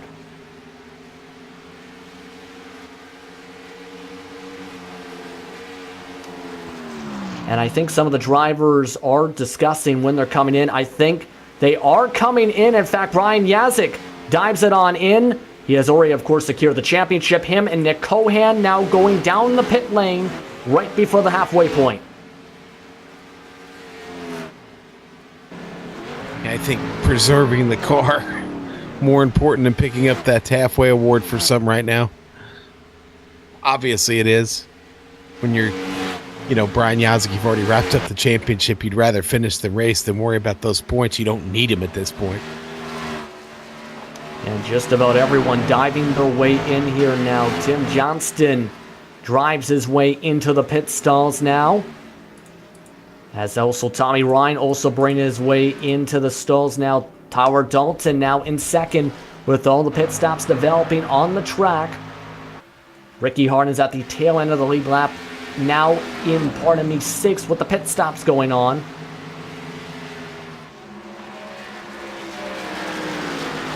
And this is really going to shake things up a little bit now, as you see Devin Serra now also electing to come in. Scott Eckridge still in the lead, though, by 14 seconds. As he is about a lap and a half away from winning the American Pool Supply Halfway Award. So apparently, James Corhula's boss is watching. If I had but only one thing to say, you should have given the guy the night off so he could win the last race, man. We miss you, James. It's like going into battle without Leonidas. It's like, how do you go into battle without Leonidas? Really, seriously. I honestly do not understand the reference. You'll have to fill me that in after the halfway award. But we got a caution to wrap it up, and we got trouble in turn 1. Oh no! And it is Jeff Ward completely destroyed on the apron. Let's check out what just happened on the GSRC replay. Well, he gets a run at Ty Dalton here, and oh man, he just gets into the side of him, ends his night, and maybe Tyler's. Oh no! And so, as you so Scott Eckridge is going to get the halfway award. That was weird. I don't think it's necessarily weird. Ward was on fresher tires, just had nowhere to go with those cars fighting right in front of him. Tyler Dalton and John Wilco were there, so it was just an awkward situation where Tyler Dalton was trying to get by while John Wilco was trying to get out of the way while Jeff Ward was charging. So I think everyone is just trying to get to different spots at the same time there, but to your point. That is only our second caution of the night. Who knew? Here we were in a pre-race talking about how tricky this was going to be. It's 110 degrees. These guys are going to be crashing all over the place. It's going to be a mess. Let the garbage show ensue, or whatever other word you'd like to slip in there. It's been a great race, man. Second caution flag. Right there at the halfway point, too. Yes, it has been definitely a great race so far. As mentioned, the American Pool Supply Halfway Award going to Scott Eckridge as he is in the pits, along with a few of other drivers coming out first by far. Nick Cohan also diving in. Hashtag, the pool is clean. Hashtag, he's got fresh tires. He does have the freshies on. What a great sponsor, too, American Pool Supply. They been great to these guys all season.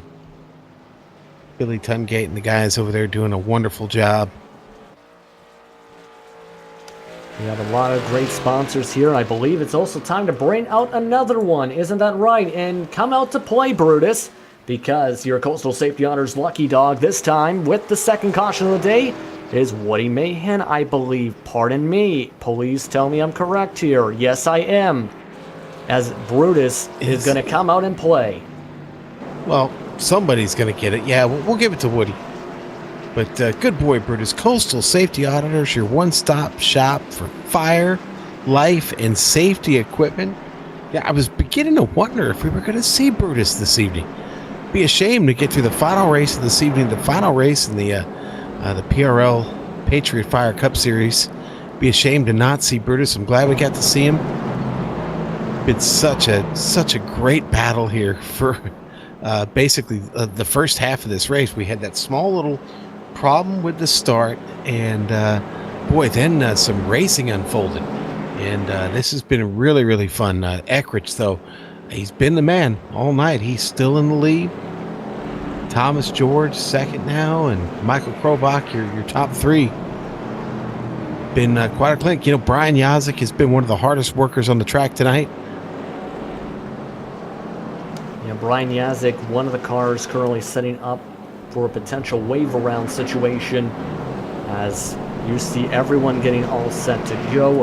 About 2 laps to go, I believe, on the pace laps. In fact, Jeff Ward's day, by the way, is done.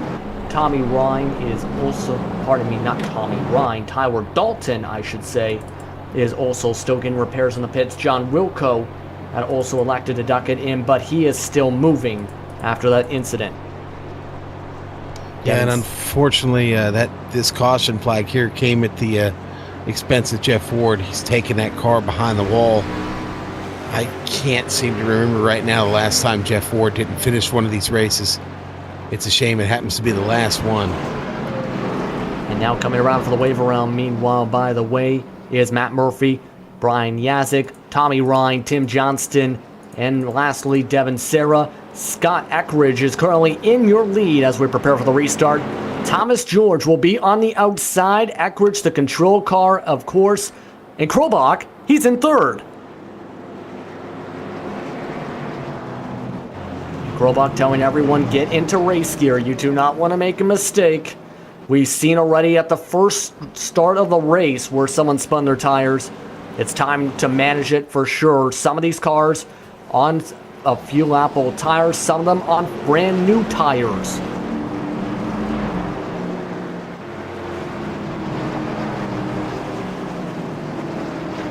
As now they set up for the restart right here. You see the last of the wave around cars coming around here as we're about to get back underway here from Atlanta Motor Speedway for the Patriot Fire 300. Eckridge hits the gas pedal, and we're back underway here from Atlanta.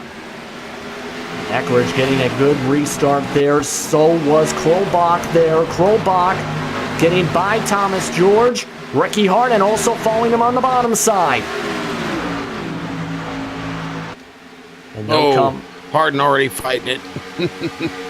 Everyone already fighting it. Some of these cars came in for fresh tires. Caution flags back out, and it is Devin Serra down the back stretch. Yep, Sarah gets loose and gets into the wall, and fortunately nobody hits him. It's a self-spin right in the middle of traffic. We're going to see that replay here as you see getting squirrely out of the 2. Having to save it, spins it out though. He is still going, gets maybe a tiny bit of damage at the most, but that car is still very clean. He was one of those wave around cars as well. And now I think everyone who just came in for wave around is going to say, let's get some fresh tires once again. All right. I'm going to bring out that Coastal Safety Auditor's lucky dog. Brutus going to get another chance to get back on track. Yes, he will. And next time by, it is going to go to Troy Haight, who is in 10th spot. Brutus gets the helping hand and plays around within the track infield. Coastal Safety Auditor is your one-stop shop for fire, life, and safety equipment. Meanwhile, just as he's getting ready to get his lucky dog back, pit stops once again. Eckridge, Krolbach, George, Hardin, and Mahan leading them down pit lane this time. Everyone deciding to duck in on the lead lap. Tommy Ryan, Tim Johnston, Devin Serra, everybody electing to get those fresh tires. And you see there a huge stop. I think Hardin, yes, Hardin elected to go 2 tires on that stop. Well, Ricky, we're gonna Ricky, what you doing? Well, we've seen all season he likes to go against the grain for pit strategy. This time we're going to see if 2 tires can somehow work at Atlanta. That's just unacceptable, Ricky. Unacceptable. I see what you did there. And now you'll see some commercials as we'll be back here for more of the Patriot Fire 300. You're watching the Patriot Fire Cup Series on GSRC.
Welcome back, everyone, to GSRC for more of the Patriot Fire 300. In the lead right now after a bold 2-tire strategy, Ricky Hardin, as we're about 1 to go until the restart. He'll beat the control car with Scott Eckridge on the outside.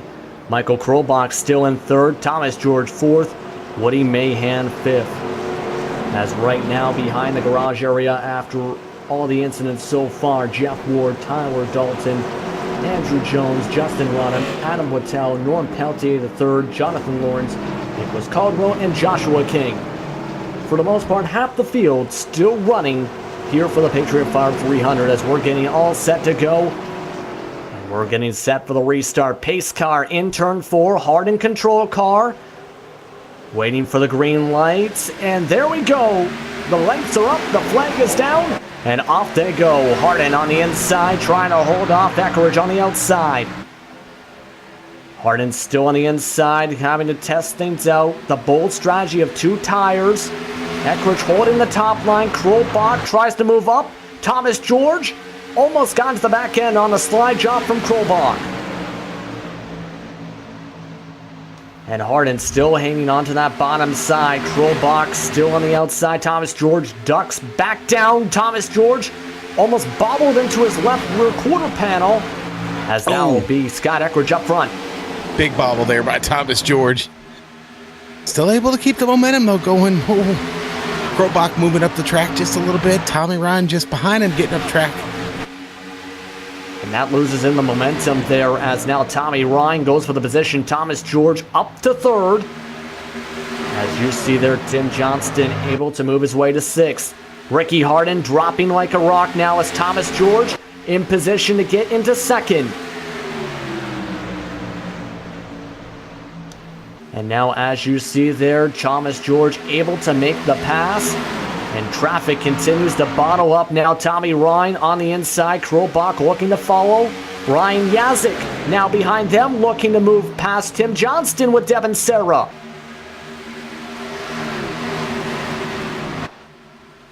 And some intense racing here off the restart. As Harden still holds on to 3rd. Yazik up to 6th, looking to get to 5th now. Devin Serra trying to position himself to get by Johnston. Boy, Johnston really fighting hard there in the middle. Trying to make sense of all this. Yazik continuing to, take him down one at a time. Now finds himself in 6th, fighting to get into that top 5 finally. Hasn't been there all night. And now you're still seeing there, Thomas George has had his issues on the worn tires, but still, he's in 2nd and just 7/10ths back now. Scott Eckridge make it 8/10ths. As you're still seeing that battle for position, Harden now getting split down the middle, 3 wide coming into turn 3. Make it now 2 wide. That's tense. Very tense. I think everyone's now white-knuckling their steering wheels at this point with all the position battles. Harden still sliding backwards. Yazik on the inside now, looking to get in the top 5. And look at that. Tommy Ryan climbed the track big time right up in front. Krolbach now in position to possibly get back to 3rd.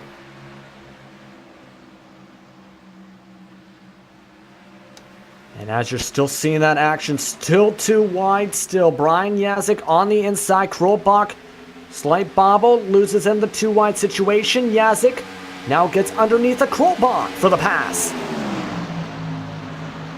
And you can see Harden possibly was thinking about sneaking by there as well, but now Johnston has to get by, and as we're seeing here, unfortunately for Harden, 2 tires do not work at Atlanta. Yeah, I will give him a little bit of credit though. I mean, he tried something, a bold move. He's still in the middle of this thing. It's not like he's dropped all the way to the end of the field. He's been able to hang on here for these first 9 laps of this run. And we're still seeing him racing around the track circuit right here. He did come in at lap 98, which was about 5-6 lap tires. That's maybe at the very fringe you can have on 2-tire strategy. As Yazik now gets by Krolbach, now positioned to get himself by Ryan. As Harden, meanwhile, is going to get passed now by Johnston right on behind them. But look who's in the backdrop right there in the Red Dog car. That is Nick Cohan. Immediately fighting his way like a bulldog back up in 9th spot right now. He's moving quickly too. Devin Serra is right in his way. Still 2 wide. Meanwhile, bobble, big time bobble from Tommy Ryan. And Brian Yazik gets by. Krolbach gets by. 3 wide going into turn 1. And I think everyone just had a sigh of relief and a slight heart attack as Tommy Ryan just fell back to 7th. Wow. My goodness. I think we're both stunned. That was very close to disaster. But now, still keeping it going. Tommy Ryan still pinned on the high side. Look at Cohan, though, trying to peek his way to get by Ryan possibly here. Woody Mahan on his inside. Tommy Ryan on the high side. 3 wide out of turn 2. Make it 2 wide as Sarah completes the pass. Sarah bobbles. Now back to 2 wide. And no breathing room whatsoever for anybody on the track as Sarah gets by Cohan now on the bottom side still. And as this has been going on, this is something I think if you're Thomas George and Scott Eckridge, you're happy seeing all these position battles to get yourself some breathing room. Boy, and Tim Johnson almost just turned Michael Krobach around. He got a tremendous run on him into turn 2. Had to back out of it, get on the binders almost. But Krobach still pacing this next pack behind all the action up front. Tim Johnson sliding all the way through turn 4. That's going to bring Ricky Hart and Devin Serra back into the picture here. They're getting a run on the top side. This grouping right here, starting off with 4th for Michael Krobach, Johnston 5th. Johnston hits the wall, Harding gets by into 5th, Serra into 6th. And that's what we discussed there a little bit before. Hardin mentioned that even on fresh tires, the bobbling is hard to handle for the straight line. That time, it bobbles him into the wall. 2 wide behind him, though. Cohan looking to get by Ryan. And now still on your screen, now Devin Serra looking to get by for that 4th spot, 5th spot. Check that. 3 wide, meanwhile, behind them. Oh, boy. Yeah, Nick Cohan was all over the place in the middle of that. Now Woody Mahan running up the track a little bit. Oh, they're door to door, and Woody's going to get just in front of Nick there. That was almost contact. That was almost a big wreck and another caution. That was very close indeed. Now, I believe they were just maybe inches. In fact, they did in fact touch, but it was square. As you're seeing the view now from Nick Cohan as Woody Mahan looks to pass Tommy Ryan heading into 3. The Blue Bullet finding the line down below. Tommy going to hang on to it up top, though, with a great run off of turn 4. Here comes Nick Cohan. And Cohan, one of the few drivers right now, sticking with the high line and making it work. It's kind of a hybrid between the Brad Keselowski line from earlier this year right now and the Kyle Larson line at this point. But you see there, Cohan makes it work, gets by Woody Mahan. Now trying to get his way now into 8th. Meanwhile, moving up through the field right now, 2nd starting to heat up. Brian Yazik has caught up to Thomas George. And right now both of them discussing everything through the radio. Brian Yazik playing the trumpet, trying to scare Thomas George, or possibly try and create some funny pressure as in sarcastic pressure. Yeah. Brian's trying to rattle him here on the race radio. It's pretty funny. And right now, I think it's helping Brian Yazik because Yazik's going to go to the inside.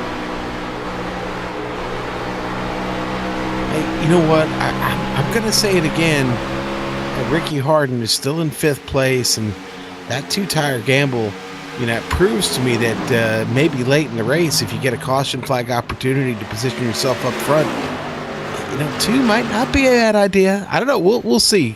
So far, it's worked out for Hardin. He's battling Devin Serra right now for this position. Serra trying to get up in the top 5. And right now, you're seeing that battle still on your screen. Meanwhile, Hardin holding it on the outside in 6th. And right now, the fun continuing across the field here because, of course, main message for the last race of the season, have fun. It is a race for fun at this point.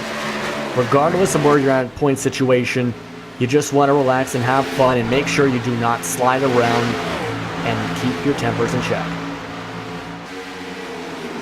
But with that, you're still seeing that battle on your screen. Thomas George and Brian Yazik have been battling it out as this is going on still. Both joking around. Brian Yazik this time, I think, got enough speed on the run. Big run. And right now, Thomas George just on the edge, I think, of that grip there on the high side. Yazik made the bottom line stick that time on exit of 4. And he's going to, let's see, yes, he is going to dig his way on the bottom as low as he can. Thomas George lets off to 165 miles per hour, but just gets the run on the outside line. These guys are not letting up whatsoever. All in the name of good fun, buddy. All in the good fun indeed. Krobach under threat back here. Krobach under threat. Here comes Ricky Harden. And Ricky Harden able to get back up to 5th because Tommy Ryan has pulled into the pits to get some fresh tires.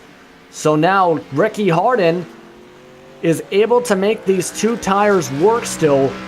Like I mentioned, this is something I've actually experimented with in the NIS side. At that 4.5 range, it can have a chance to work. For Harden, yes, I had my doubts, honestly. You haven't had your doubts. And now he's proven to us he's able to keep the car at a fairly decent speed and also handling well enough, possibly even better with the 2 tires, to still be in the top 5. Yeah, he's still fighting, still aggressive, still making moves. Like the one he's making right now.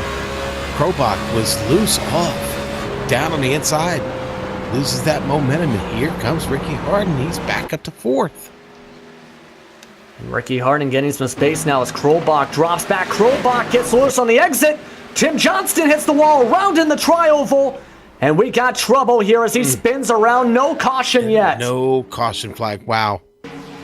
I'm just shocked that it's not brought a caution flag out. Let's take a look at this here because it started with Krobach getting loose on the inside. Then Johnston got loose on the outside. Smacked the wall hard, spun himself around, and just able to spin himself back down to the apron, ducks it through the grass into the pits. Oh, that's another contender out of this thing this evening. Boy, what a shame. There we go, Yazik putting this move. He's getting it done. He's trying to here on Thomas George. Trying to go back to 2nd. We're trying to get to 2nd for the first time tonight. Yeah, these guys have been battling for the past 6 laps like this. This time, though, Thomas George climbs up the racetrack. Brian Yazik, he'll climb up and get the position to move up into 2nd. Well, this has been going on. Nick Cohan also went into the pits. Woody Mahan now coming in as well as Michael Krobach. You know, and I'll tell you what, that spin by Johnston did everything that you would expect should bring out a caution in iRacing, and for whatever reason, it didn't. That's crippling to a lot of guys in the field that they could have used one there. Yeah, that could have really shooken up the entire strategy of this race right down to its core. As right now you're seeing that battle still with 2nd position Brian Yazik. He started this race, we mentioned this a couple times, in 19th. He's already secured the championship. And as the season has gone on, because at the start of the year, he had led just 6 laps before April started off. Then the light switch flickered on, and now he's in a good position to secure this season once again with a victory to wrap up 2017. And Scott Eckridge, meanwhile, is in. Yeah, I just wonder, I mean, we got 60 laps left, and golly, I mean, I guess you're going to need one more stop. You could take it 60 on the run, but nobody's going to risk that. I don't think anybody can make it on that long a run on these tires. I don't not in still turn competitive laps anyway. You can see there on your screen, Brian Yazik diving it into the pits. Thomas George takes the lead for the first time today. As right now the rest of the cars zoom on by. A few different drivers in the pits as well. Matt Murphy, Devin Serra now pulling out. As everyone's continuing their pit strategies throughout the entire field. Ricky Harden now in 2nd. Scott Eckridge coming out of the track onto the field. Onto the track, I should say, out of 2.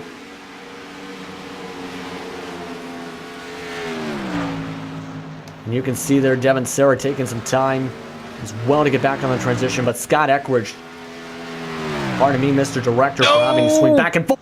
Ricky Harden with a huge moment off of 4 right in front of Scott Eckridge. Oh, man. Yeah, wow. Yeah, Ricky even calling for the backup change of underwear. Oof. Yeah, let's take a look at this here. It was out of turn number 4 as Ricky Harden on the high side here, knowing that Eckridge, I should say, had the fresher tires. You see Eckridge on the low side, but just went up the track, topped out the wall, almost tapped off of Eckridge, trying to come back down the track. They still get by cleanly. That was almost a scary moment there. That could have shooken up the entire race.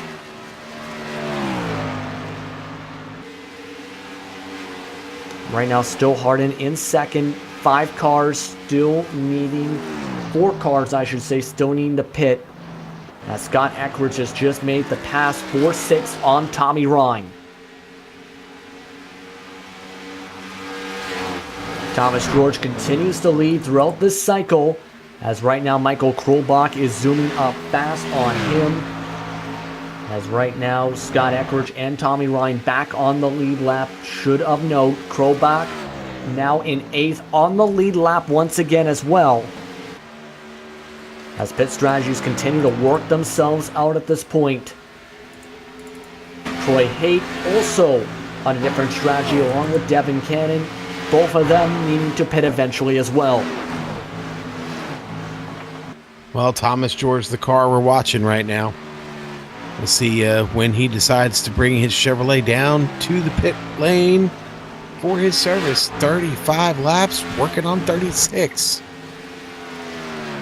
And to put the perspective on how important fresh tires are in terms of getting speed and handling for the lap times, at the start of the race, the fastest times were in the 29.9s.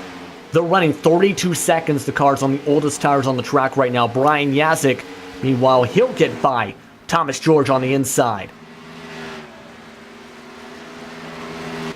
Now it's 9 cars back on the lead lap here. Woody Mahan, Devin Serra, and Matt Murphy need to get their laps back. Pardon me, Woody Mahan and Devin Serra are 1 lap down. Matt Murphy still 5.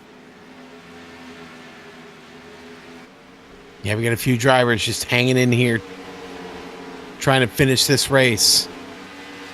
The last one here of the season. It's been a long grind. We got started back in February. Here we are now, almost the middle of November, heading into Thanksgiving. Thomas George still in the lead of this race. Devin Serra just getting by him, getting back on the lead lap. George now 37 laps into this run. Going to try and run it out as long as he can.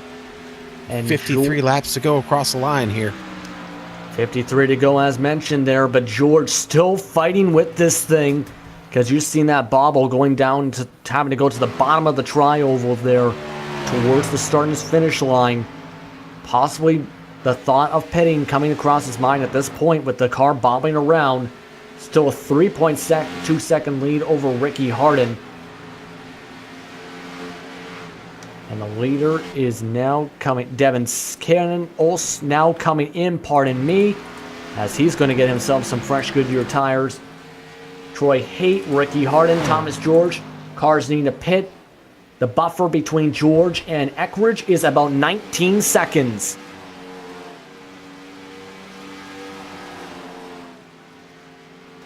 And right now you're seeing a lot of different things, basically the calm before the storm, so to speak, with the cars. Yep. Thomas George, you're still seeing on your screen, now ducking his way in the pits. And now finally deciding to bring it on in. Ricky Harden sticking out this time by.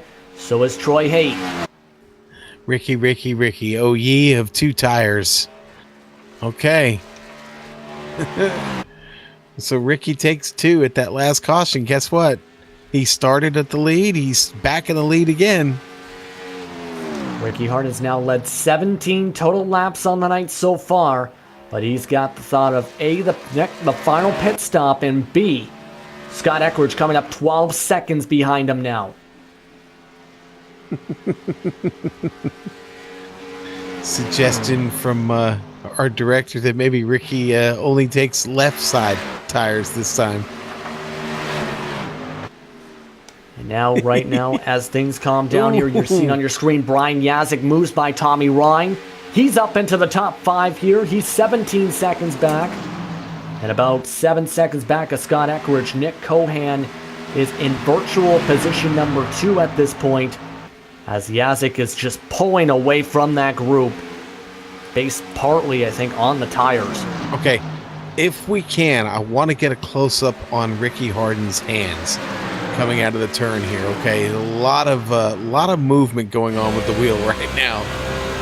He is very, very busy in the cockpit here. You can kind of see the view as we are backing up the camera with the zoom out feature. You can see this is what everyone, I think, is trying to do at this point, even on the fresh tires, is bobble the wheel around, so to speak, without offsetting the weight of the car, while also trying to make sure if you get loose, you flip that wheel as quick as you can to fight the wheel to make sure you hang on to it. You can see how much of a struggle it is just to keep in that line as we see him with the face cam. Well, Ricky is stuck with this strategy now, so he's obviously trying to hang in there just as long as he can, hoping for a little bit of help here by way of a caution. I just don't know if there's enough cars left on track to hope that's going to happen. We're off to another great run here after that last one. We've been going for, what, just about, almost 50 laps now. And right now, he's got to hope he gets some luck here, as Harden now calling it into the pits. Scott Eckridge was driving fast and hard, completely approaching him. Got it down to 5 seconds into turn 3 here, as Ricky Harden will bring it in. Troy Haight was passed by Eckridge. So Scott Eckridge will now be back in the lead in the 70 car, as this is going to be his 111th lap led out of 149 laps. I'll tell you what, that's Ricky. I'm going to say it now. That's Ricky's last pit stop. I'd say it is too. This race stays green. That's Ricky's last pit stop. I don't know if the rest of these guys can make it on one from here, to be honest with you. I really don't. I don't think there's a car ahead of him that can make it on one.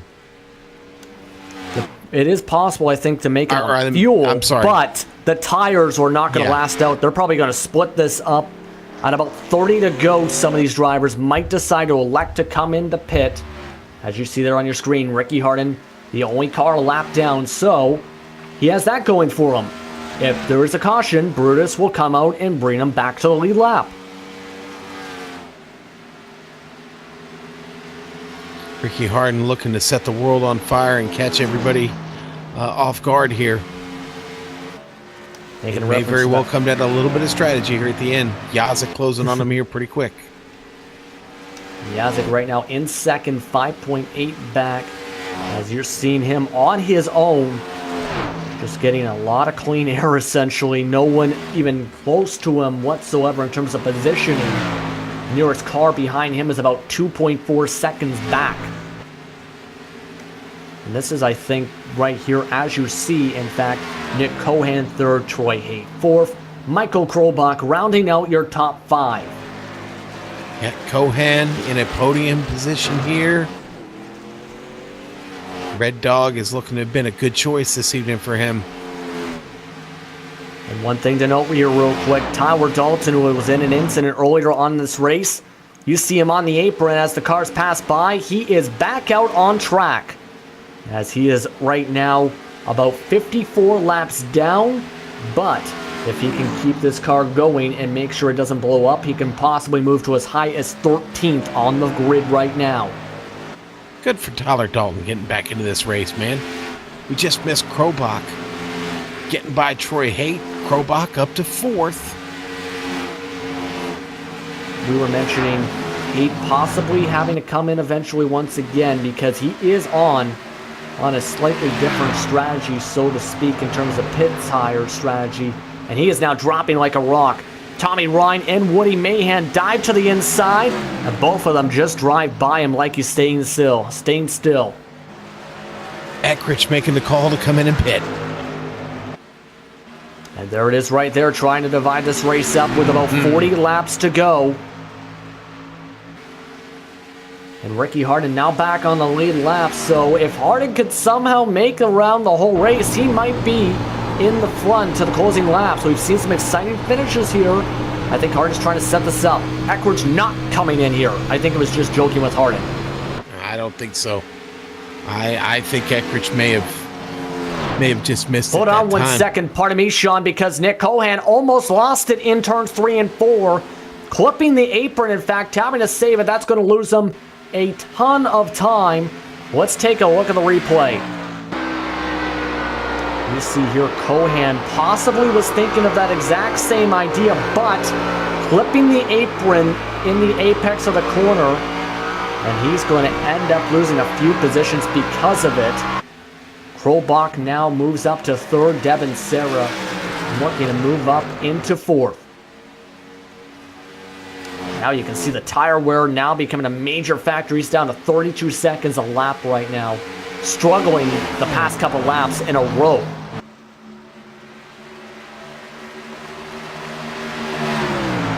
Everyone's just joking around at this point because, of course, this is the last race of the season. Everyone having some nice, enjoyable fun here on GSRC as things get buckled in here within 40 laps to go.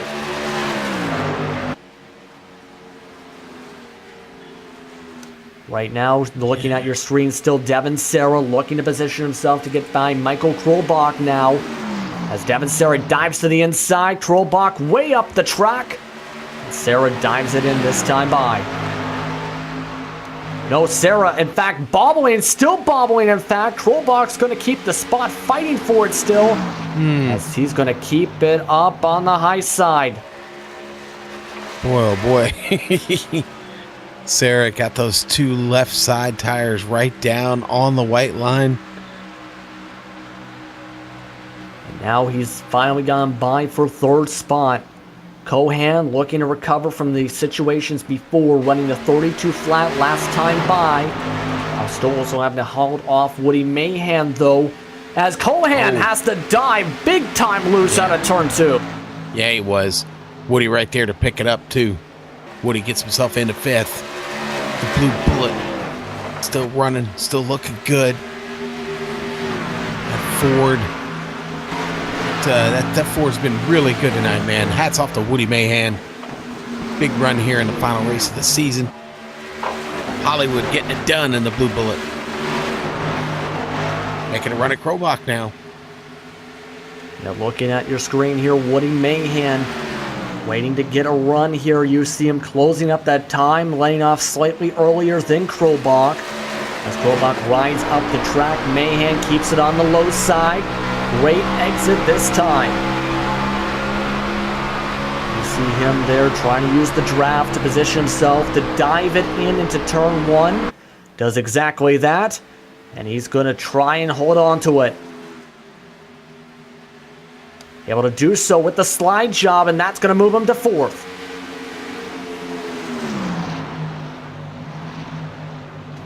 Cohan calling for a pit stop. Cohan has had his issues the past couple laps, bringing it in here right now, trying to get some fresh tires here. Thomas George actually saying now on the radio he thought about following him right into the pits, as now he's going to be one of the first cars on this cycle to come in for the possibly final pit stops. Yeah, and Ricky Harden gets by him while he's going in there. That's Ricky picking up another spot. He's back into 8th. That's where he started this race, and it's going to be all positive pickups from here, expecting that everyone in front of him going to have to pit. Maybe not Thomas George, though. I don't know. We'll see. Thomas George, boy, his tires are only about 5 laps older than Ricky's. I wonder if Thomas George is in for the long haul here. Now we can work on just 33 laps to go. Pardon me there. As now Michael Krolbach calling it in. Woody Mahan also preparing to pit. Devin Serra also going to come in this time by. Everybody looking to get fresh tires. Also going to look to see if they can top up for fuel to make sure this is their last stops of the day so far. Tommy Ryan now just pulling out of his pits as they come in.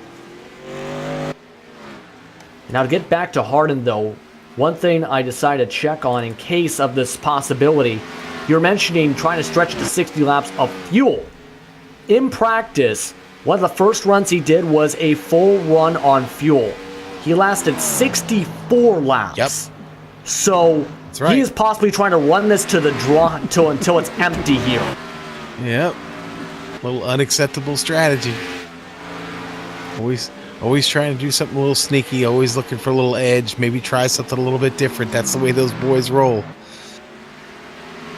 James Grohola is sitting in his desk at the office there, probably giving commands from the office on cell phone. And hold on 1 second, Scott Eckridge has just dived it into the pits meanwhile, as he goes through now trying to get his fresh tires. Car zooming by, right on by. That's going to move now hard into third. Eckridge just a tiny bit over by a split second. That's going to lose him probably about 2 seconds on the track. You know, we keep talking about Ricky Harden, and I'm starting to wonder if Thomas George is the wild card. Man, he could probably make it on fuel. His pit stop was As Brian Yazik is in. Sorry about that. Go ahead. Good thing to mention Brian Yazik coming in. Thank you for mentioning that and cutting me off there for the split second. But to get to Thomas George there, just checking there, he pit at lap 145, which is coming into about that 50 to go mark. So he, like you mentioned there, he's 6.9 seconds ahead of Ricky Harden on the track right now, make it 6.8. If he can hang on, it's going to come down to who has the best pit strategy. Now here's the bad news for both of them. Scott Eckridge is closing. He's going to keep closing. He just came out of the pits. He's going to be closing at a rapid rate. It's already down to under 17 seconds to just Ricky. So, yeah, this is... I like the strategy by both George and Harden, but they got to be watching their relative. They got to be aware where Scott Eckridge is, and they got to continue to drive hard. I don't think Scott Eckridge even fell down a lap, actually. Possibly even got it as soon as he came out of the pits. As Nick Cohan just got himself back on the lead lap, so has Brian Yazik. Both of them passing by Thomas George. Thomas George reporting some handling issues, drifting his way through that corner on turn 2 before Yazik passed by. Yeah, not a good condition to be in here. Not a great condition, not a good condition, not a decent condition, not a bad condition, an F kind of condition for passing a test. But they're going to have to see who can hang on to complete the test to try and get a full ace. Devin Serra, meanwhile, back on the lead lap 2. Harden actually starting to gain just a little bit of ground on Thomas George. Little bit at a time, small increments. He was about 0.3 of a second faster that last time by. Baby steps with 25 to go. Cutting it now to 5.9 seconds back that time by. And it would be a huge win for Thomas George right now, as we got something for a position pass, pardon me, involving Troy Haight. Yeah, it's Brian Yazik getting by. Just trying to see here. It was, in fact, Troy Haight on the different tire strategy today. Struggling with tire wear throughout today. Brian Yazik and Nick Cohan both got by him to get into the top 5. Yeah, I think the only thing Thomas George sees at this point is the checkered flag. He's not paying any attention to a pit stop at this point. I think he knows he can make it. He too got some practice in before we got started. I think he knows where he's at on fuel. Seems to be managing the tires pretty well right now. He's still got Ricky Harden at bay, still just under 6 seconds behind him. Eckridge not closing quite as fast as he was there a moment ago, but still closing. He's dropped it to about 15.5 seconds. And Eckridge, of course, has led 126 laps here in the Patriot Fire 300, as we're approaching about 23 laps to go this time by. Mentioning Thomas George, though, he has had 3 straight finishes with DNFs at Talladega, Martinsville, and Rockingham. How about a storyline this would be for George if he can recover from that struggle here at the end of the season, just cap off the year with a victory. You know, Eckridge has got some tough traffic to get through too on the way. He's got Ty Dalton right in front of him. That's going to be the next car he's going to have to try and get around.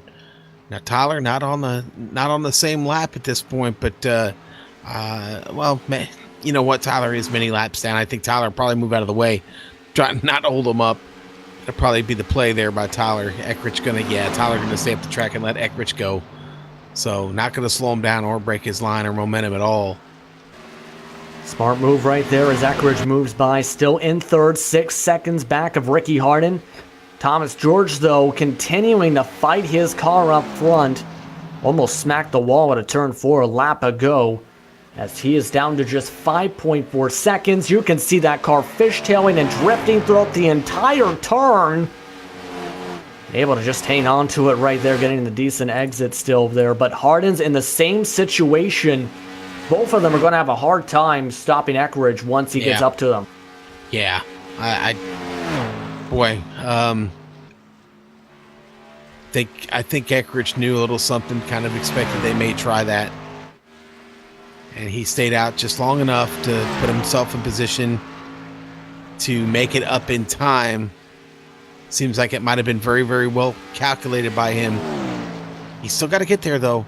20 laps to go. It's time to boogie, baby. Let's drop down that disco ball one last time here in the PRL.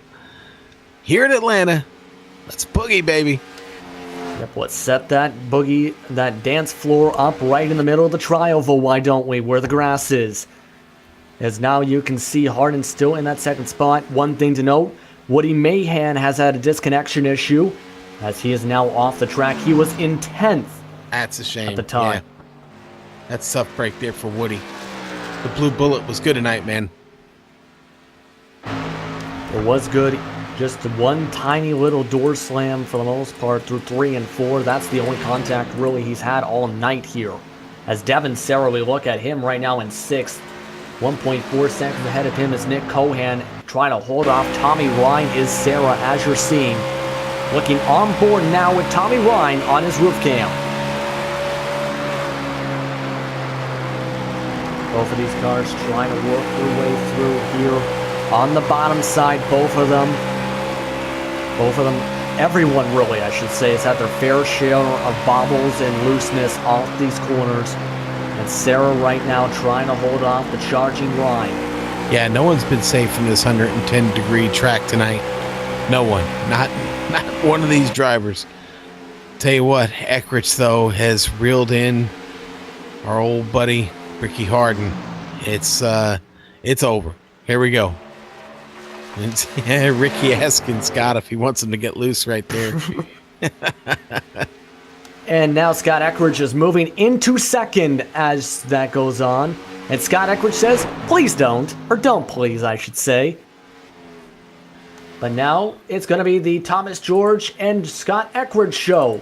Eckridge charging big time, 3.7 seconds, make it 3.6 into 3. Well, what a great effort by George, Ricky Harden. It's a great idea.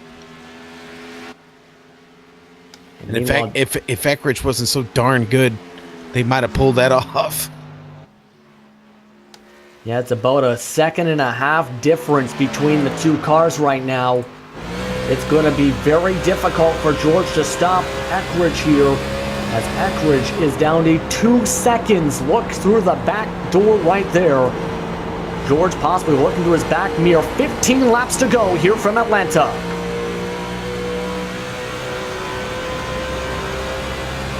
Right now, everything has things sealed up here. Tommy Ryan and Devin Serra have been fighting like crazy for 6th and 7th as we've been showing this going on.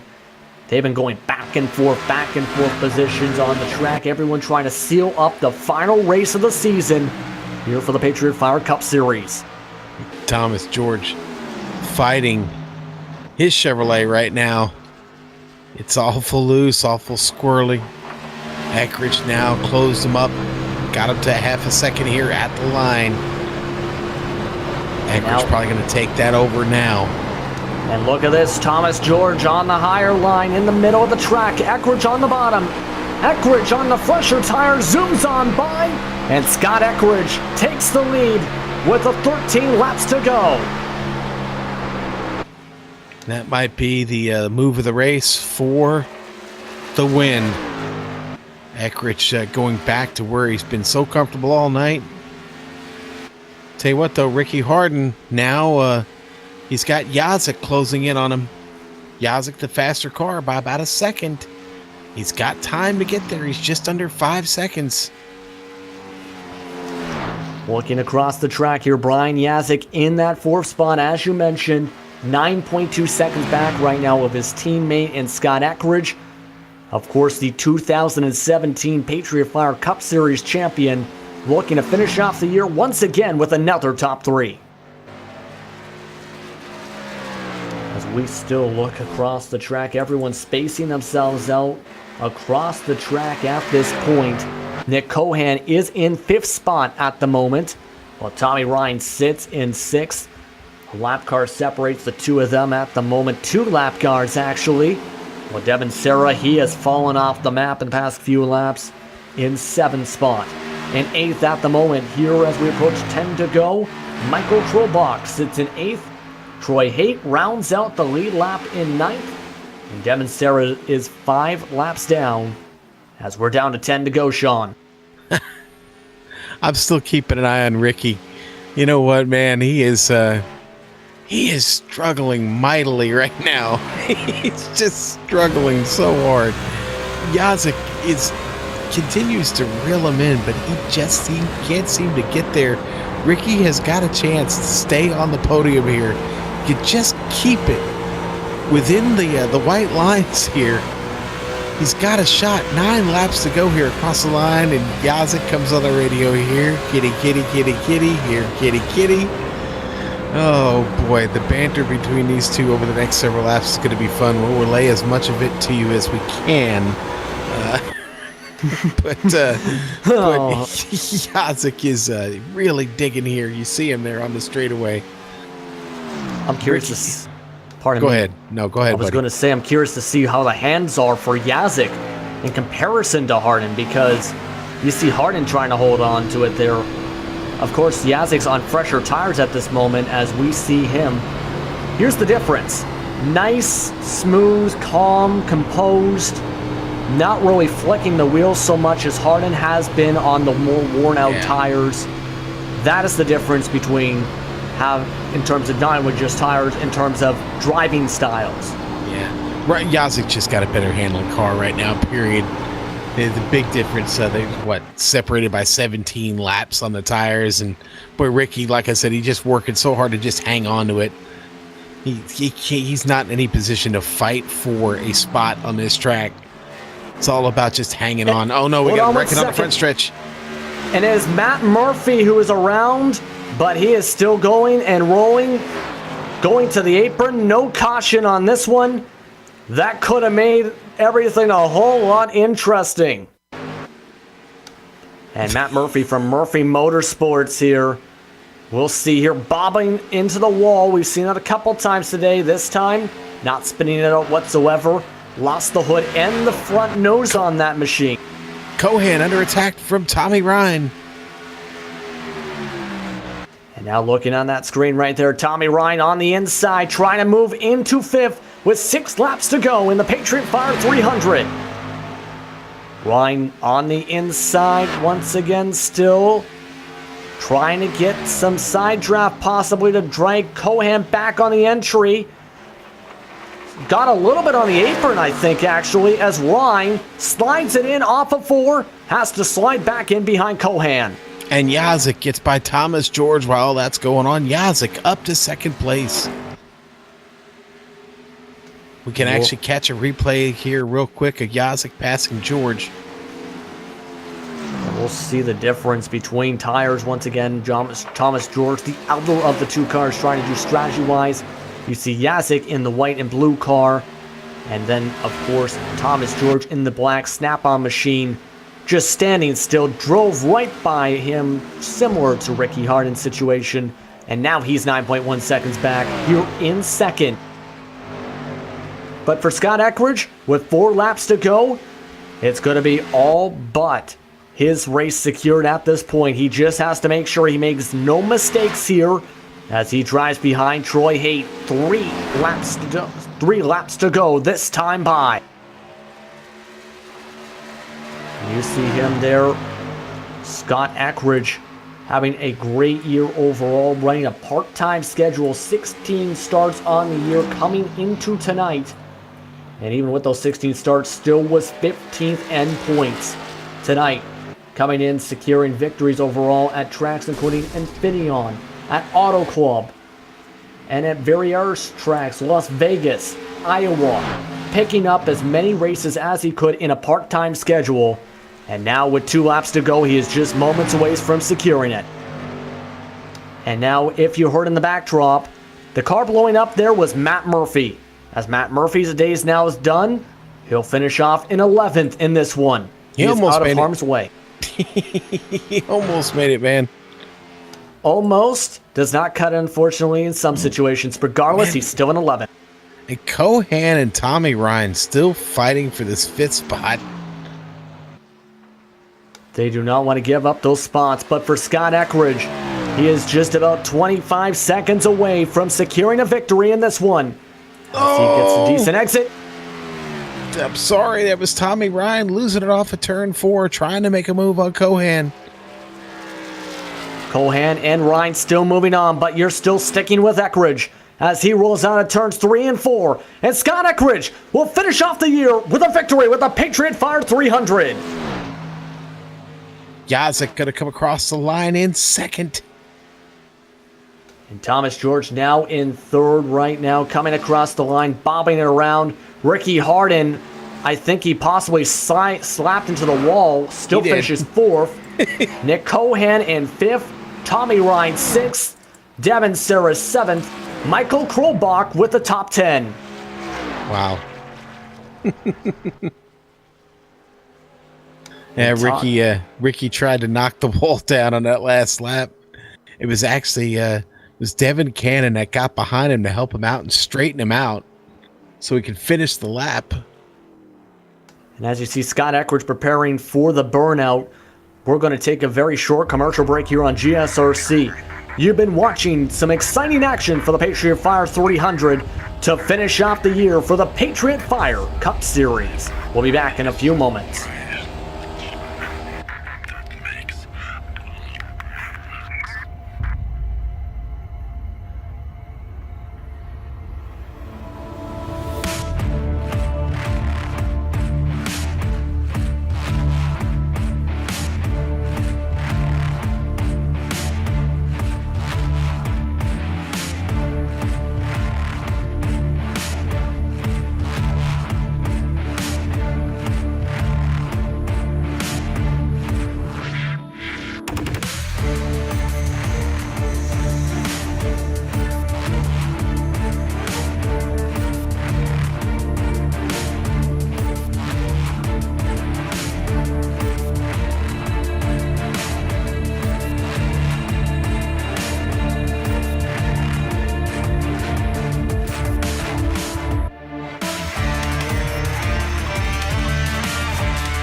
welcome back everyone to GSRC for the results of the Patriot Fire 300. Talk about a wild finish to end things off for the 2017 season. Let's take a look at your results. Coming away with the 8th victory on the season, Scott Eckridge came away in the win column. While in second place, as you've seen in your picture-in-picture during the commercial, Brian Yazik, the champion for this season, finishing off this year with a Polish victory lap. And just finished burning things down in the middle of pit lane. Thomas George came away with third spot today. A nice recovery after 3 straight DNFs for the 24 machine. While Ricky Harden, also on a different pit strategy, finished off in 4th. Nick Cohan rounds out your top 5 in the 21 car, while Tommy Ryan finished in 6th. Devin Serra, 22 seconds back, finished in 7th, while Michael Krolbach, an amazing top 10 finish for him, comes away in 8th. Troy Haight finished 1 lap down in 9th, and rounding out your top 10, Sean, Devin Cannon, 5 laps down. All right, then we're going to drop to 11th. It's going to be Matt Murphy. Woody Mahan, going to finish 12th. That's a tough break for Woody, man. He'd had such a great race. Yeah, it comes on hard times there at the end. He'll finish 12th. Tyler Dalton, 13th. Good on him for withstanding the long pit stop there to get the repair, getting back out and finishing this race. 13th, Tyler Dalton. Tim Johnston, 14th. John Wilco, 15th. Jeff Warden, 16th. 17th, going to go to Andrew Jones. Justin Rodden in 18th. 19th, going to go to hashtag Adam Blattel. One last time, hashtag Adam Blattel. And 20th, Norm Pelletier. And I'll take the last 3 here. Jonathan Lawrence, Nicholas Caldwell, and Joshua King did not get that pink thing around enough this evening. He'll finish 23rd. Joshua King finishing 182 laps down. But with that, we're going to go to your victory lane celebration, guys, because I'm pretty sure a few guys are all set to go. Isn't that right, Sean? That's right, Justin. That's right.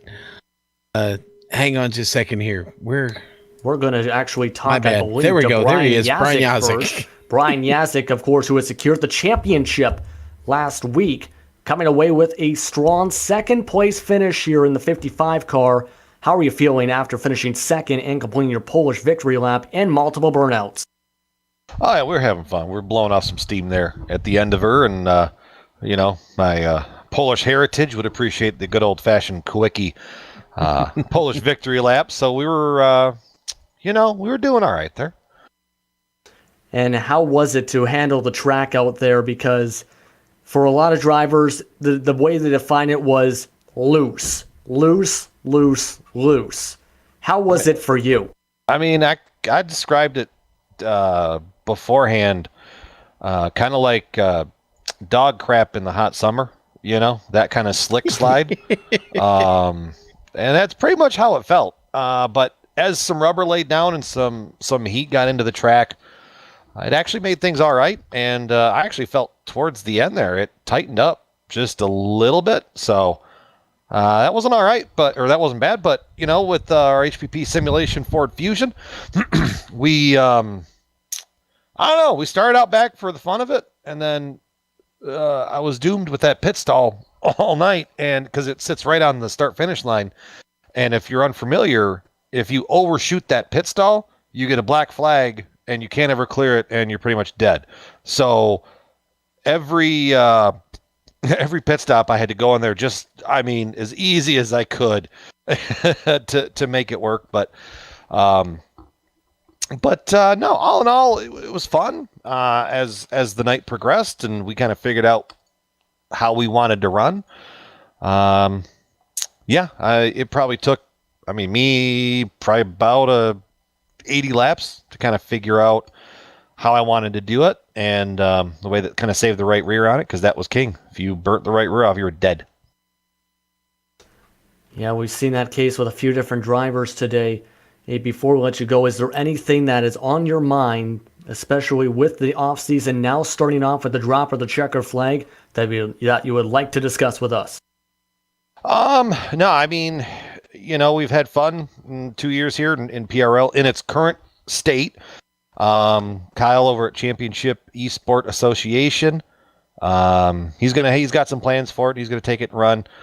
I'm gonna be kind of happy to take a little bit of time off and let things relax and just kind of run with things. That's about that. But like always, thanks to you guys for broadcasting us, because PRL probably wouldn't be where we would be without you guys and your support and everything of that. Patriot Fire, DJ Beverly, Billy Tungate with American Pool Supply for our truck series. So, and with all that, I owe Scott a big thanks. He was admin for most of the season while I was trying to kind of corral the chickens in the right order. And oh, sorry, I had to sneeze. Bless you. Oh, thank you. Yeah, Scott helped me out and did all that. From You the did a admin good side. job with those chickens, buddy. You did a darn We got there. good job with those chickens.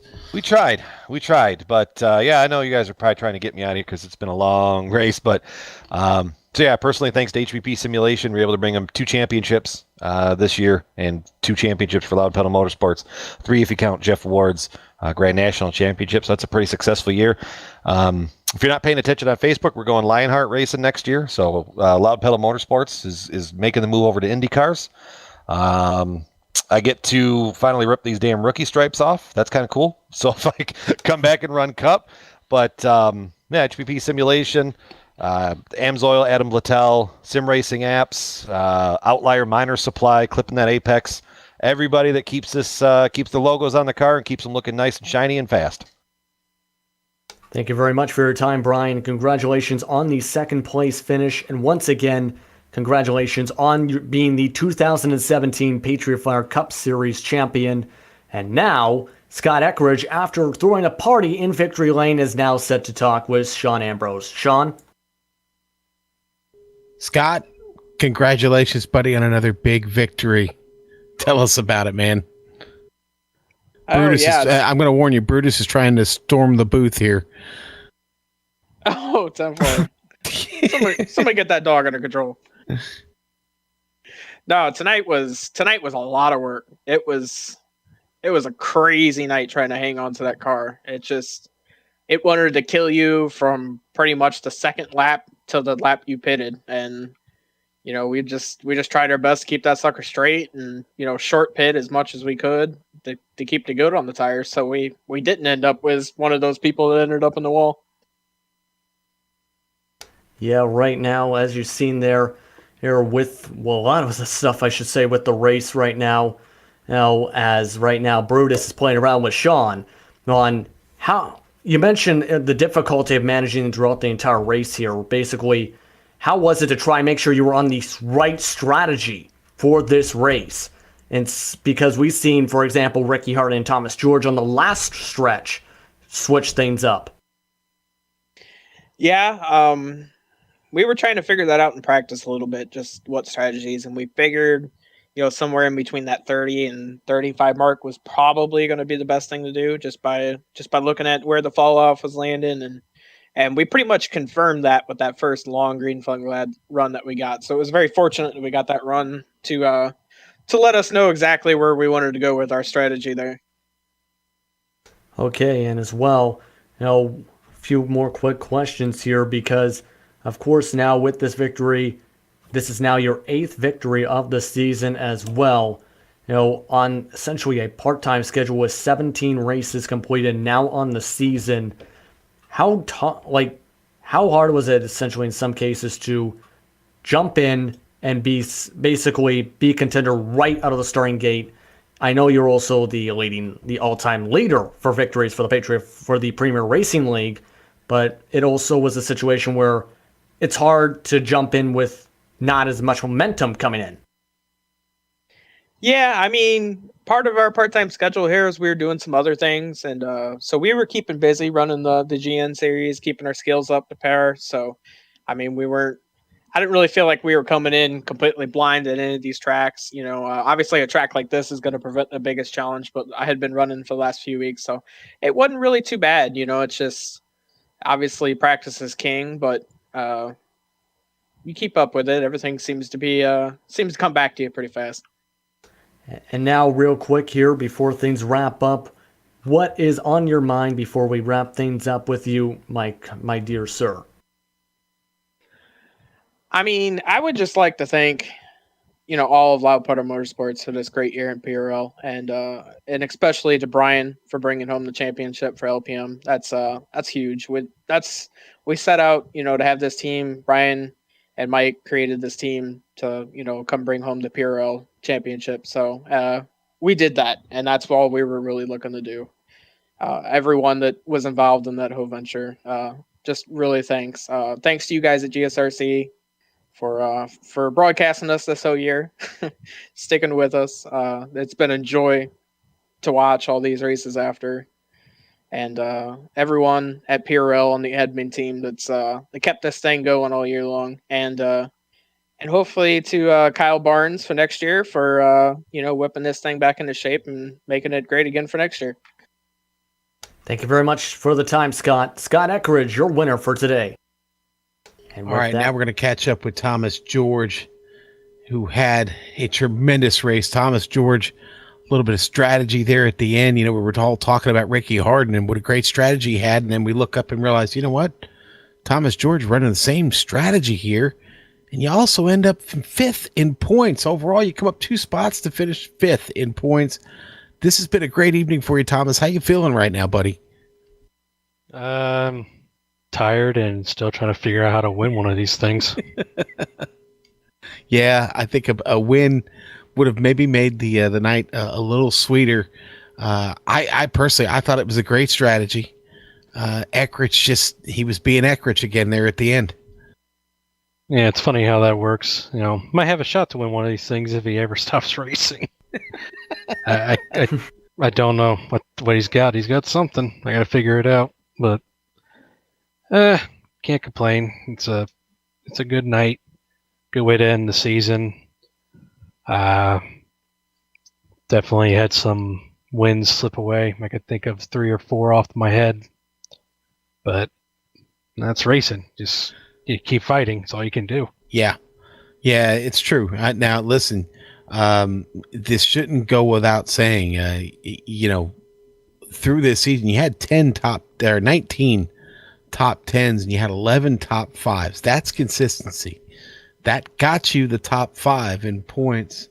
Again, I really love the strategy this evening. I'm sorry it didn't work out for you at the end, but as we wrap things up here, this season, what thoughts are you left with? Any favorite memories you want to share with us? Probably Talladega, where even though finished second, shocker. Fighting Ricky Harden there at the end and almost winning it. I could think of plenty of bad ones I'd like to forget. I just think you said it about all the top 10s and top 5s I had. I can think of about 6 or 7 races where if I didn't get dumped or slammed or calling somebody else's mess, probably would have been better. But yeah, it's racing. Yeah, I try to do what I can and keep it in stride. And it's a good season. Long season, very long. Good Lord. It was. Well, hey, listen, congratulations. All right. And, really, really enjoyed talking to you and enjoyed, spending these times here with you in the PRL. We'll see you down the road, my friend. All right, man. Y'all have a good winter, all right? All right. You too, Thomas George. What's that, buddy? I was going to say one thing before we... Yeah, please I'll cut off the air. Just say congrats to Brian Yazik for the championship, Scott for the win. Thank Brian and James for putting this on this year, doing with all our bull crap, and just... There's fun moments, there's trying moments, and hey, that's what we live for. So thank those guys for everything they've done. All right, buddy, and thank you for sharing those words with us. And Justin, we're going to catch up with one more person here before we wrap it up, and that's Nick Cohan, who had a pretty big night himself. Yes, Nick Cohan coming away with the 5th place finish for tonight. Nick, tell us how you did it with the track as it was tonight.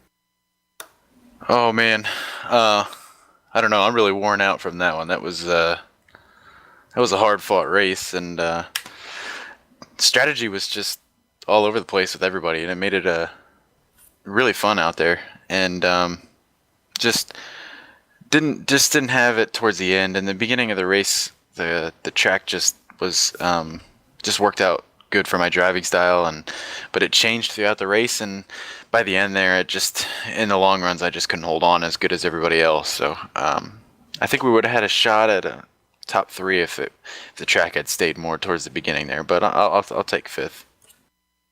There was a time as well right before the pit stops started up for the final pit stops where you were going through turns 3 and 4 and got clipped that apron and slid and had to save your car there. What was going through your head in that kind of situation at the time, Nick? And how did you recover from that? Well, which time? I did that about 3-4 times, I think, and then in 1 and 2 there, I did it a couple times. I mean, the time that basically almost sent you completely sideways. I don't know. It was so loose. I think everybody was doing that at least a couple times. That whole race, it was like I said, it was hard to hold on. It just got so loose, but the grip was all the way down there at the bottom in 3 and 4, and the closer you got to the white line, the more grip there was. So everybody was trying to get down there as close as they could, and I pushed it a little bit too much, and it almost went around on me. But that was one of many, many times. Just for me, I got really sideways off of 2. I think that exact same lap. So it was hard because once you got sideways like that, you got the heat in the tires, and you had to like just settle down for 3 laps until it would cool down because it was just all over the place. But we kept it off the wall all night, which was pretty amazing. So it wasn't a bad race. It wasn't a bad race. It was a pretty entertaining race for here, but we're going to let you go in a little bit here. But before that, what are your final thoughts on this season for the Patriot Fire Cup Series and how it went? What are your final thoughts that you'd like to share? Well, first I got to thank James Grahula and Brian Yazik for keeping this thing going. I know it's really, really hard to run a league, especially one that's broadcasted with this many drivers and whatnot. It's really hard to do. I used to do it myself, and I just couldn't. I did it for 1 year. That was enough. So props to them for doing it. But it was a good year. I think we had some good races. We had some exciting finishes. We obviously had some duds, but that's part of it with a league. And I'm just happy and proud that I got to race with a lot of these guys here because this is a great place, and all these guys here are good guys and some of my closest friends. So, got to thank all of them for all the memories, and thank all my teammates at Loud Pedal Motorsports for putting the engines and chassis together here so we can run up front. Thank you very much for the kind words as well to everyone as well, Nick. We'll let you go for the night. Nick Cohan finishing in 5th. Now, Sean, we've heard from the drivers. What are your final thoughts before we wrap things up for the Patriot Fire Cup Series this season? You know what? I'm going to make it quick because we need to go. It's been a long one tonight, but you know what? I've enjoyed every second of every broadcast I've done here with the PRL this season. Last season, the trucks, the cup races, the all-star events. It's been a good group of guys to run with and have fun with. I've enjoyed our thoughts in the woodshed every Thursday. This afternoon was my final broadcast from the woodshed, which was actually at the Bay. I took it on location at the Bay, the Shinnecock Bay. But guys, much love to all of you. Good luck in your endeavors down the road. We hope to see you back on the air here in 2018. Nothing has been decided or scheduled yet, but we'll keep our fingers crossed and hope that we see each other down the road. If we don't immediately, I'm sure we will at some point. Just keep the cars, trucks, whatever you're racing in the gray, and remember, at the end of the day, just have fun. That's really what we're all here to do. I don't think anybody's making a living or a career out of this. So keep it light and keep it fun and keep it on the road, guys. I definitely agree with you on that. When I first started off with GSRC, actually, earlier this year, the first race that was assigned as a spotter was actually the Patriot Fire Cup Series when it was at Martinsville for the first stop. So when basically as soon as that happened, I fell in love with this series especially and knew I wanted to be a part of this through the broadcast side.